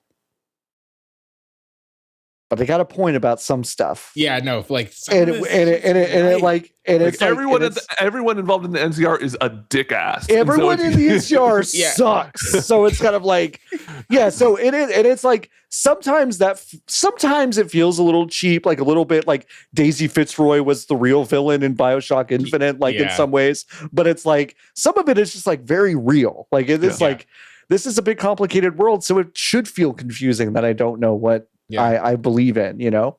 And sorry, go ahead. I was just going to say, I feel bad because I have such strong gamer instinct, and I typically don't really care about stories in games as much as some other people. Yeah. I will always choose the option, which I think will lead to a fight because it will give me more experience around them.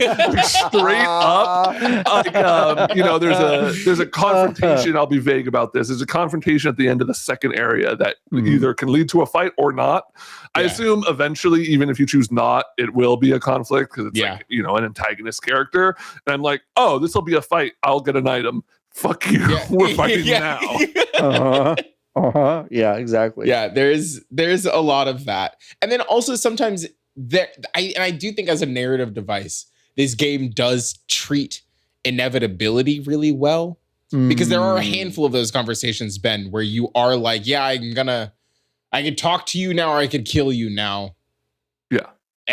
Talk to you now and talk to you later, and then and that's all it is. The difference is time. Maybe another character was like, "Hey, why did you killed that person? What?" Yeah. But you know what's sick though is because the only difference is time, and you can also see, and again, I'll speak vaguely. You can also see what happens if you let things fester. Yeah. What can happen in that game? Yeah. It's it creates this weird thing of like, I actually do kind of want to, like, I will feel very canonical, I think, about this playthrough that I'm going through right now, but I'm kind of curious about what happens. So it's deeply, wild. It's weird. I finished Skyrim and was like, well, I'll never play that ever again. There's no reason for me to go back. With this, I'm like, well, time to go make the opposite decisions because I'm kind of like I know exactly there are a handful of very loud fuck ups that I made. Yes. They didn't read the correct documents that I was explicitly given, and I'm out here being like, I fucked that one. That one's on me. I fucked that one right up. And I'm like, I kind of am invested in the idea of like going back and making the opposite choices because I want to see how it's gonna shake out. Yeah. Good game to me, IMO. I think it's a really good game. It's one of my favorite games in quite a while. A game that is quite different from Avowed that you've also been playing, Ben, is R.E.P.O. Tell us about R.E.P.O, Ben. Love R.E.P.O. I'm having so much fun with R.E.P.O.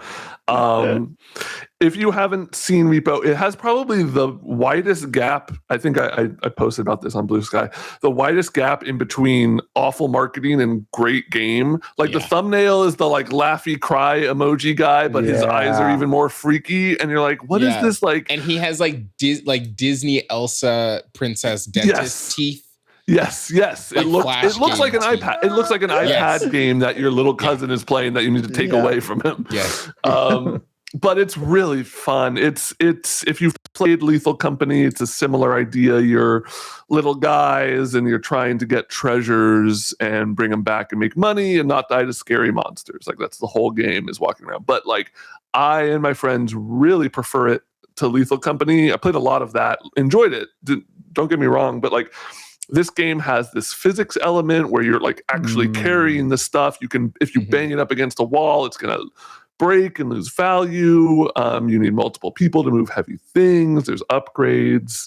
Another difference is there's like items that will just do like all the treasures aren't just different amounts of money. Like last night I was playing with my friend and my friend picked up this like magic. One of the levels is like a wizard's tower kind of vibe. And he picked up this magic wand and was like, oh, cool, look at this. And turned around. And as he turned around, it just started shooting a giant laser out of it that vaporized two people in our party instantly.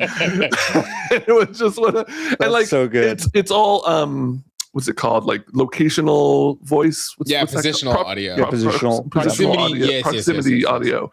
And when you're dead, you're in your own audio channel. So like we get zapped and it's just the two of us laughing by ourselves and we're watching our friend laughing by himself. It's like, really funny.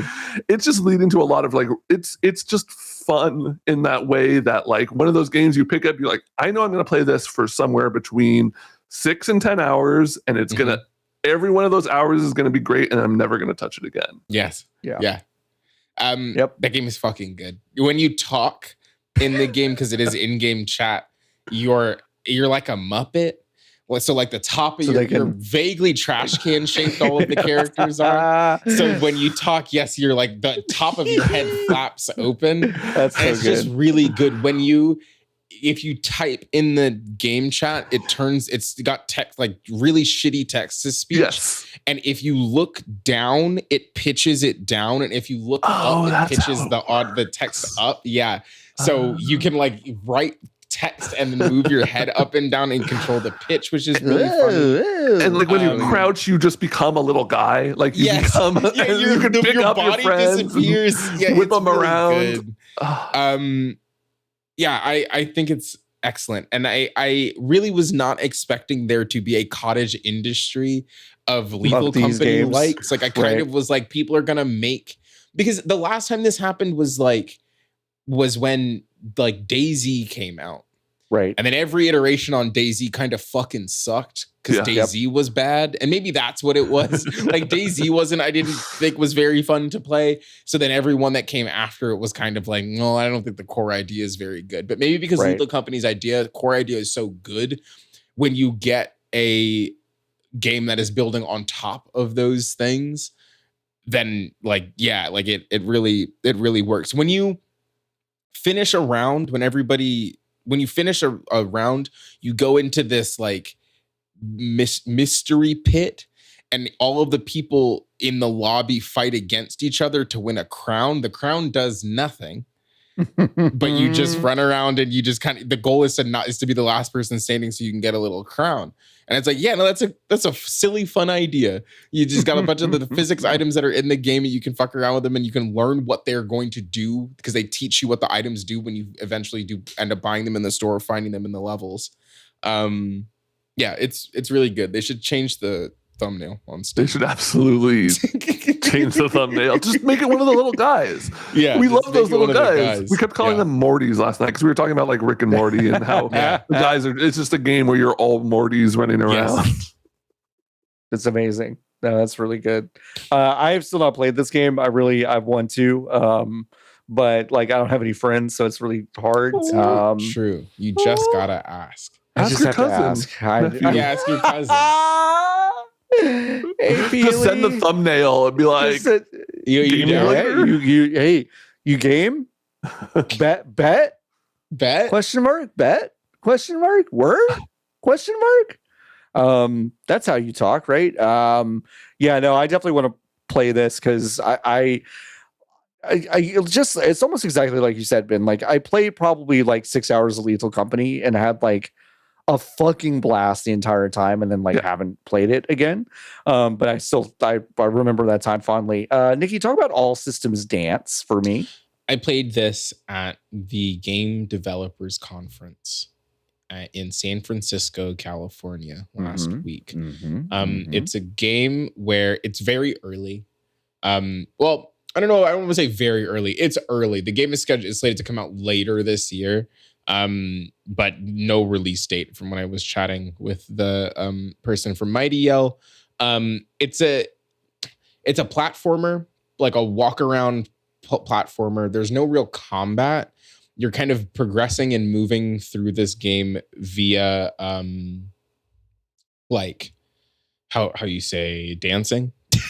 I forgot the word for dancing. Como se dice bailando? Como se dice bailando. So it's got that, and it just seems like a good time. The one thing I will say that there are these open world sections, and I think the thing that really was a standout for me, the density of them felt really good. The character feels appropriately small relative to these really big spaces and worlds, and I know the spaces aren't that big, but it does feel like there's a lot of stuff in them, but not an overwhelming amount of stuff, like a good amount of stuff. The way that you move is really cool. You can move on the beat and attack, quote unquote, like progress through the levels on beat, similar to Hi-Fi Rush. I didn't really get to see all that kind of stuff because it wasn't in the version of the game that I played. But I'm excited about it. It looked really cool. The soundtrack is really good. It's like all original music, obviously, and it seems like it's going to be pretty tight. So yeah, that's All Systems Dance. I was gonna say one other thing about it. Oh, that was the first. I hadn't taken a demo outside of a show floor or a booth in a while, and the guy just brought a Steam Deck. Was the last time when we played that weird like cat dog game in that hotel room? Or have you done that before? Or is that okay? Yeah. Okay. Yeah. I don't remember. I don't remember what that game called? I don't remember what it was called. I don't remember. But it's been a while. We're gonna get there. We're gonna get there. I mean, I could Google it. Cat dog game. It came out in 2020. I want to say it was a Team 17 published joint. I found it already. Okay, what's it called? Fogs. Fogs. Fogs. PHOGS exclamation point. It's Fogs. Yeah. So, but the dev just brought a Steam Deck, and I was like, oh yeah, this probably makes this way fucking easy. Way easier. You just load the game on the Steam Deck, and you're like, okay, you can hold it and play it now, but I don't have to do shit. I just open the fucking EXE and you play the video game, and it kind of works. So that was cool. But yeah, All Systems Dance. Put it on your. I think it's on Steam. You can put it on your wish list right now. And that was your first GDC. I know you wrote about it a bit on .club, your newsletter. It's true. But did you have any other quick thoughts that you want to share from GDC? Weird show. I think. It is a weird show generally. Yeah. It's just I like I mentioned in my newsletter, but it is a show that is about process and not product. And I think that shift of thought and ideology about it makes it feel different. Because it is not, nobody's, I want to be very clear. There are people there trying to sell you stuff, but it is not the people who matter. At SGF, at SGF, the people who are trying to sell you stuff they do matter, right? Because it's like Sega has a new Sonic game for you, right. You know, Microsoft is they've got a new Halo, blah blah blah blah blah. But when you walk the fucking Halo Wars 3, exactly. But when you walk the show floor at fucking GDC, it's like Post Hog is on the floor. This is a real company. This is not a joke. There is a company called Post Hog. I don't know what they do. But there's it's like Post Hog is there, Tencent is down there, and they've got a huge fucking booth where it's the future of computers is AI, and we're Tencent. Or you walk past an Adobe booth. There was a car on the show floor, Sony and Honda had the Afila booth, and there was a car on the show floor for some reason. Nobody was over there. Sick. So it's the floor is not where the shit happens. I'm surprised they were able to find parking in downtown San Francisco.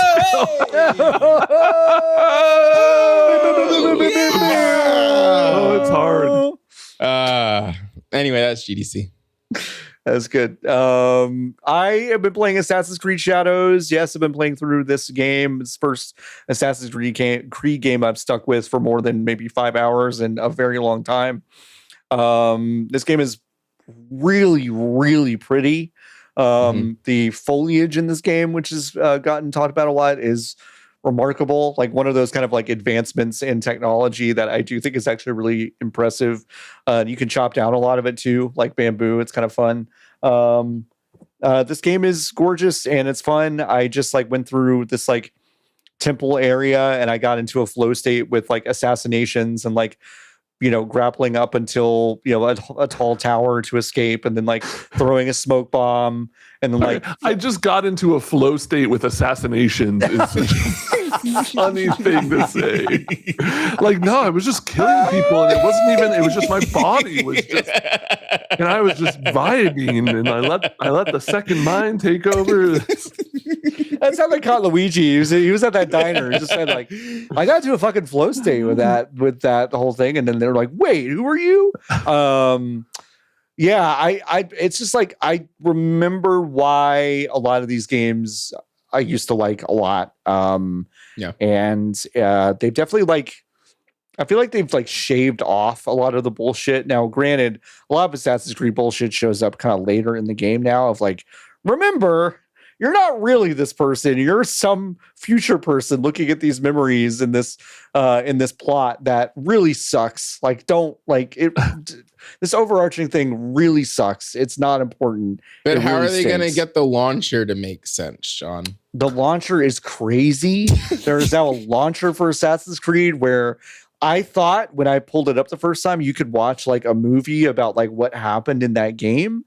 And when I did that, it just simply took me to PlayStation store. Now to launch the cloud version of Assassin's Creed Origins. And I was like, I don't want to do this. I'm going to go back to the other game.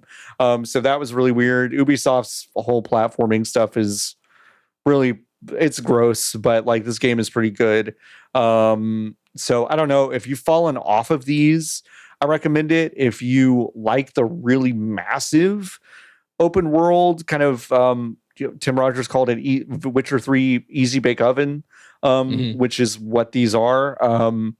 Like these are fine. I don't know if I'm going to spend 100 hours in this game, but I think I'll probably spend another. Hey, John, you shouldn't.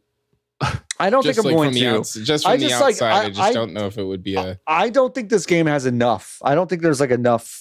No, and that's what I've heard. Imran Khan was talking about this, but I think the thing he said is like it doesn't feel like they know why you're doing a lot of the stuff that you end up doing. Like they're like feel like you're supposed to indiscriminately. Yeah, a lot of people that I have no indication. Yeah. That I should have, why I should have. I sliced a guy in half that was picking vegetables, and I accidentally hit another guy next to a cart, and only the cart guy was like, "Don't hit citizens. We might desync you." And I'm like, I cut a guy in half earlier who was doing nothing. So Imran's right. Like there seems to be no like, this is just a very like color by numbers open world game, and sometimes that slop hits. And this slop is really good looking, and the gameplay, moment to moment gameplay is fun. But you're right. If you're looking for like a lot of depth here, you're only getting it in a few cutscenes where they're mixing like Portuguese and Japanese. It's like you're watching an episode of Shogun, and it's like kind of fun. But yeah, if you're looking for a ton of depth beyond that, I haven't found it yet. It's not in there. It may not be in there. It may not. That does sound appealing, though. I'm like one of those. The last one of these I played through completion was Origins. That was the Egypt one, right? Yeah. And so, like, you know, it's been long enough that I'm like, it would be fun to just go stab 42 guys who are in a base. and that's great. Like, honestly, like Assassin's Creed, honestly, should just give you the what the fuck was that? Sorry, Nick, that plane was flying like. Is it the Blue Angels? Like actually like 4 F-16s or something. Are they like, flying over the my Dodgers house. game or something? Do you think? Not. Oh, is that today? Yeah, opening It's day. opening day. It's No, opening day. but do the Are Dodgers the Dodgers play today? playing? I'm not sure. That's a good 4:10. Oh question. yeah, that is exactly what it is. They Wow, will be. glad we be figured that out. downtown. Holy shit!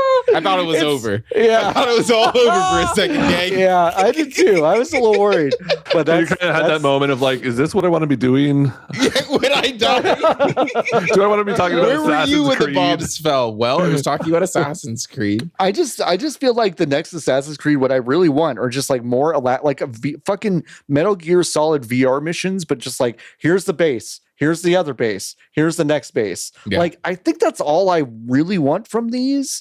And the faster I can get to those moments, the better. And there are a lot of those in this. So it's like, yeah. I think that people should treat these like Madden, which is to say that it's always someone's people shouldn't, if you're a healthy, normal adult, you're not buying Madden every year. You're buying Madden every 3 years. Yep. Mm-hmm. And I think the way Assassin's Creed should work is that you should be buying every third Assassin's Creed. Yep. And I think that's probably a healthy way to live. I think that is a healthy way to live. Hey, listen, folks, we're going to wrap up the show very soon, but first we have to do our Hive questions. Go to bgbs.com/join.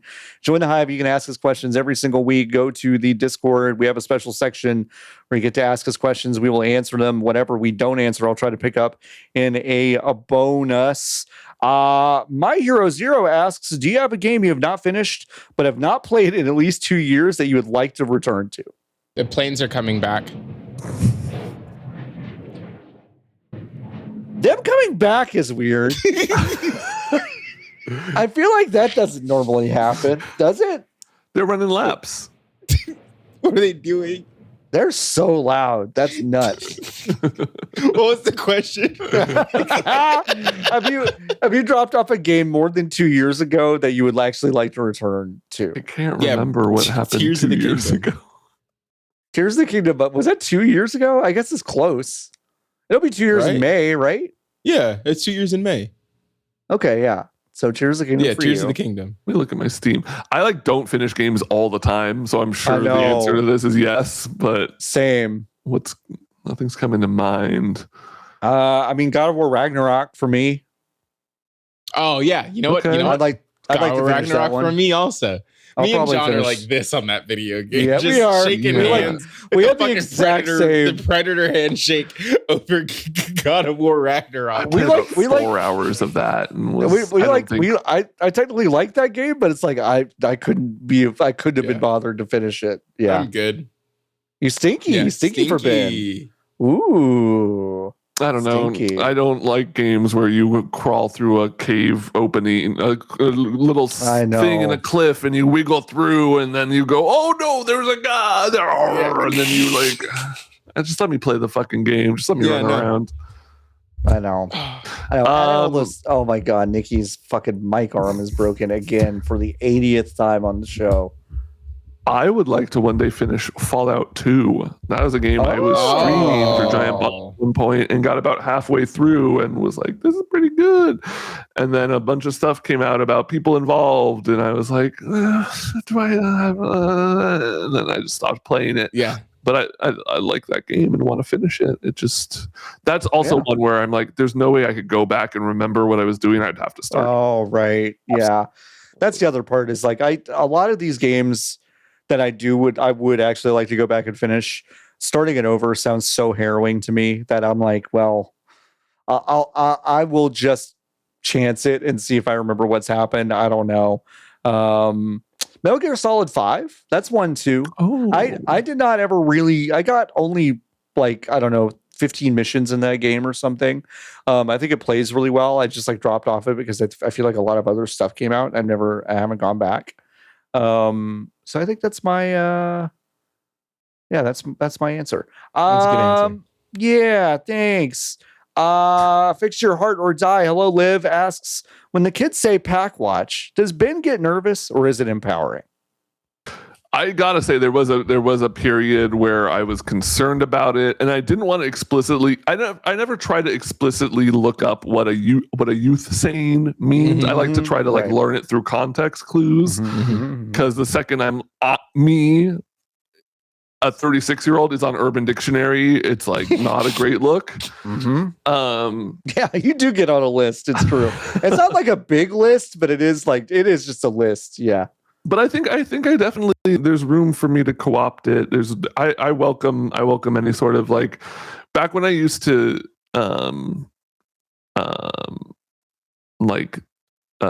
look for like Google my name, it was always like Ben Affleck packs up a thing, or like like there was like a tire called Ben or something, and it was always a Ben pack of tires or something. And so anytime I can get some pack love, I'm all for it. Okay. All right. That's good. I'm on Urban Dictionary right now. Okay. All right. What's it say? The word of the day, I guess, is maybe what the first word is, ? When you Google it or when you go to the website, and it's whiskey leaks. When you have had so much to drink that you end up spilling important classified information that you should have never have spoken about. And I'm just gonna read you the words on here. Okay? That bitch Brenda was so wasted and got a case of the whiskey leaks at happy hour. She told Carrie about her affair with Stacy and how she really got her promotion. By the Rug Slug on May 11th, 2017. By the Rug Slug. Thanks, Nikki, for reading all of that. That's really important to me. Wow. My Hero Zero. Can I read another one? Sorry. Is it the other one from the Rug Slug? Yeah. What's the Rug Slug got? No, go ahead. Whatever. What is it? Suds Cutter. Oh my God. When you drink a mixed drink because you are too bloated from beer. Hey, John, order me up a whiskey, eh? I need a suds cutter because these PBRs got my guts rolling. By the Rug Slug. May 10th, 2017. So this person got in, they said, I've got to define two things. And then they got out and never posted again on here. Good for them. Good for them. Way to go, Rug Slug. What are you doing now, Rug Slug? Let us know. Come on the show. Don't come on the show. You sound awful. Come on late lunch. You sound terrible. Lovic asks, I did not vet these questions, so I'm just going to ask this and hope it's not. Does Ben play basketball? Fuck you. It was, does Ben play tennis under the alias Glenn? No, I assumed you were at one point going to ask about plugs, but I'll just get it out of the way now. I've been streaming a bit on twitch.tv. I've been playing the original Dark Souls for the first time. Dark Souls 1 for the first time. I played it for like 2 hours back in the day and then never beat it. It's hard. But I'm playing now. It's going great. But my username on Twitch is Glenn Tennis, which is a character from Tim and Eric universe. He is the director of the Grums pictures and Crystal Ships, of course. We all know it and love it. We do. My original Giant Bomb username before they made me change it to Ben Pack, and I was like, "Can I be Ben?" And they're like, "No, there's a user named Ben, and we don't want to take it away from him." And I'm like, "Oh, work here! Give me his account." Boo. If it helps, now they won't even change mine at all. Now. So what is yours now? They've gone backwards. Mine is Godsua, which is my old Twitter handle, right? Because that's what I used on everything at the time. And now I just want it to be Nikki. And who gives a shit about the website anymore? So if someone already has Nikki, like whatever, they're not in chat. Like I'm looking at who's in chat, they're not there. So like that should be fucking mine. But we can't change it because the guy that knows how to change it, Rory, doesn't work here anymore. Love you, Rory. God, Rory really did have the keys to a lot of stuff. To a lot of stuff. Some would say that he might still have some keys to some stuff. He still has my Pokemon cards, and this is me publicly putting him on blast. He has my binder full of Pokemon cards and my handwritten Simpsons card, and I'm just kidding because he's been trying to get him back to me for so long, and 100% on me. But it's funnier to make Rory still got it. God, that's so funny. All right, Abyssal Dision asks, what platforming mascot character would you choose as your naked and afraid partner? Fuck. What's naked and afraid? Naked and afraid. Nope. Oh, right. Thank you, Nikki. Ben, what do you think Naked and Afraid is? Yep. I am imagining it is, okay, you know the trope in movies and TV where it's like, you will win $1 million if you stay in this haunted mansion overnight. Yes. Yeah, I'm imagining a situation. It's like a game show, like a Fear Factor thing where it's like you're in a place and scary things, bugs, guys in monster outfits are like trying to freak you out and you're nude. You're not you're pretty close. You're pretty close. Yeah. It's you're pretty just close. Man versus Wild, except they're not trained and they're naked. And this is also really funny. Literally every single, like, the best part of Naked and Afraid is like Daryl, age 28, is a gas station attendant who's never been outside. His survivability rating is 7.3. And then it's like Sheila. She's a 34-year-old wildlife hiker that runs the youth touring group at Yellowstone. 4.4 survivability index. Yeah. It's the most sexist shit I've ever seen in my life. It's crazy. But yeah, they're naked. They're naked. They're naked. And so we're looking for a platform mascot. And a platform mascot is your partner to help you survive the trek. You want someone who has experience with the wilds, right? And also, you have to envision them naked. So you don't want Mario. You don't want Mario. You really don't want Mario. You don't want Sonic because you don't know if he can run without the shoes, do you? Oh, that's a really good point. That's a really good point. Because what if he tries to run without the shoes? He's like, fuck, this is weird. And he just like, can't do it. Yeah, he doesn't He's just like, oh no. Yeah, like, is it Crash? Crash would be such a weirdo as your naked and afraid But he's already in the woods. He is already in the woods, yeah. And he's got to survive already. So I feel like he would know. So we only get one. If we only get one, I'm going Sackboy. He's resourceful. Okay. The clothes are like built into the skin, so he really doesn't lose anything there unless they take the sack. But then he's no longer take this out. Then he's just boy in that point. But he seems resilient. You know, like he's never gonna he's gonna keep a smiling face going when even in the worst of times. If we get two, I'm going Sackboy and Gex. Sackboy and Gex. Gex already naked. Some comic relief, he's just gonna bust my shit up that whole time. Yeah, how doing movie references for stuff that I've never seen. Yeah, dude. How big is Sackboy? How tall he is? He's a little guy. Is Sackboy like big Funko Pop sized? Knee sized. Knee. You think he comes up to your fucking knee? Maybe not my knee. But like my knee, yeah. But John's knee. My fear with Sackboy is that he'll fall off a tree that isn't very high and he'll fucking beef it. He'll turn into confetti. And it's like, oh god, I fear about myself too. That's true. That's true. Look at it. It'll get all of us.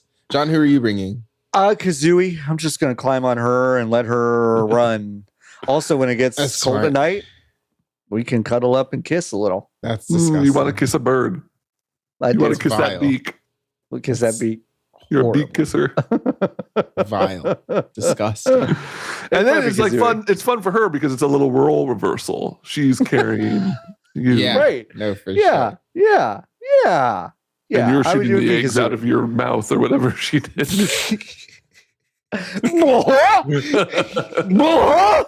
that sound right, Kazooie? Quite a bit.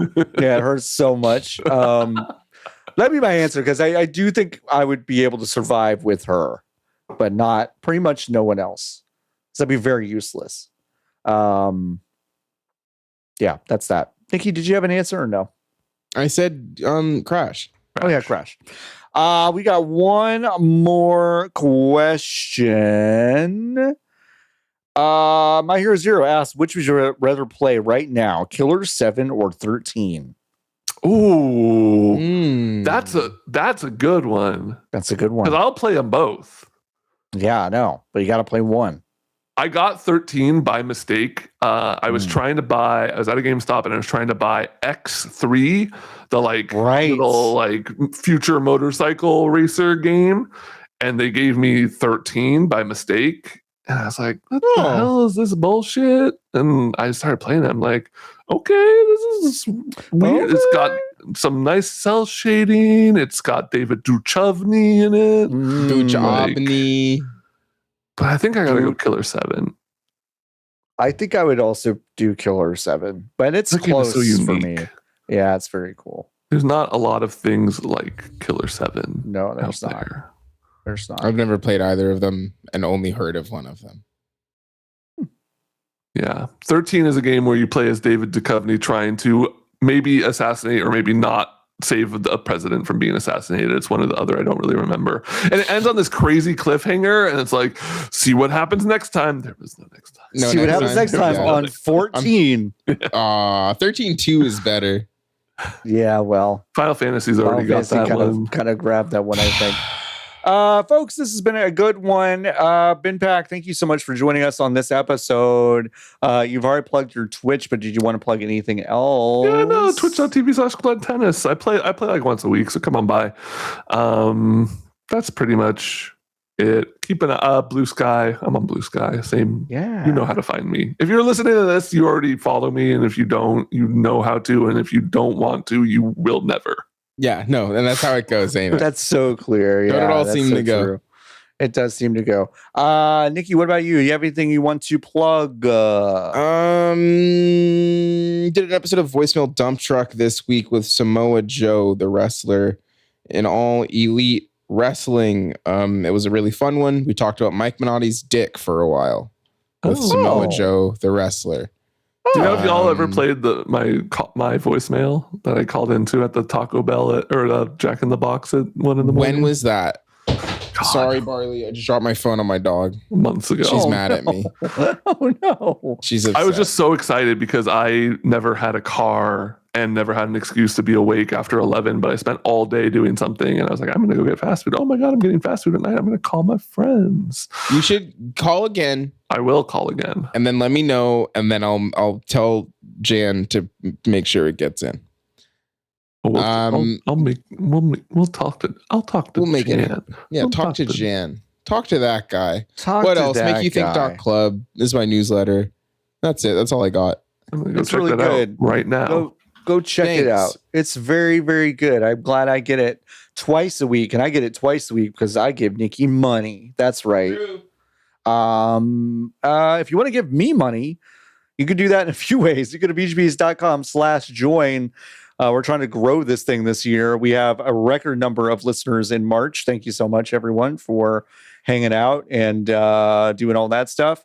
If you want to buy a foot controller, you can do that at feetlegal.com. Yeah, those gliders are shipping out in May, which is very exciting. I've seen some of the progress of putting those things together, and it is wild. Let's see what else.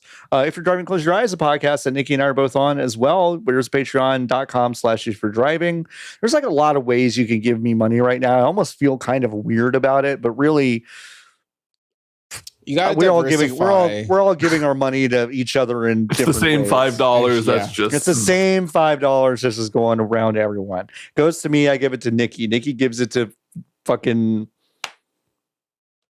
I've never given anybody money. I wasn't gonna say that, but I realized it might be true. No, I steal every single thing, every piece of digital content. I'm in the back. Six Flags is still after you. Oh, actually, I haven't. I told you I have another annual pass for Six Flags now. Crazy. That old man's gonna come down on you hard. He's gonna fucking get me. You're gonna see him outside your window. Old man was actually woman the whole time. I did know that. Yeah. Where's the fucking trans panic for that?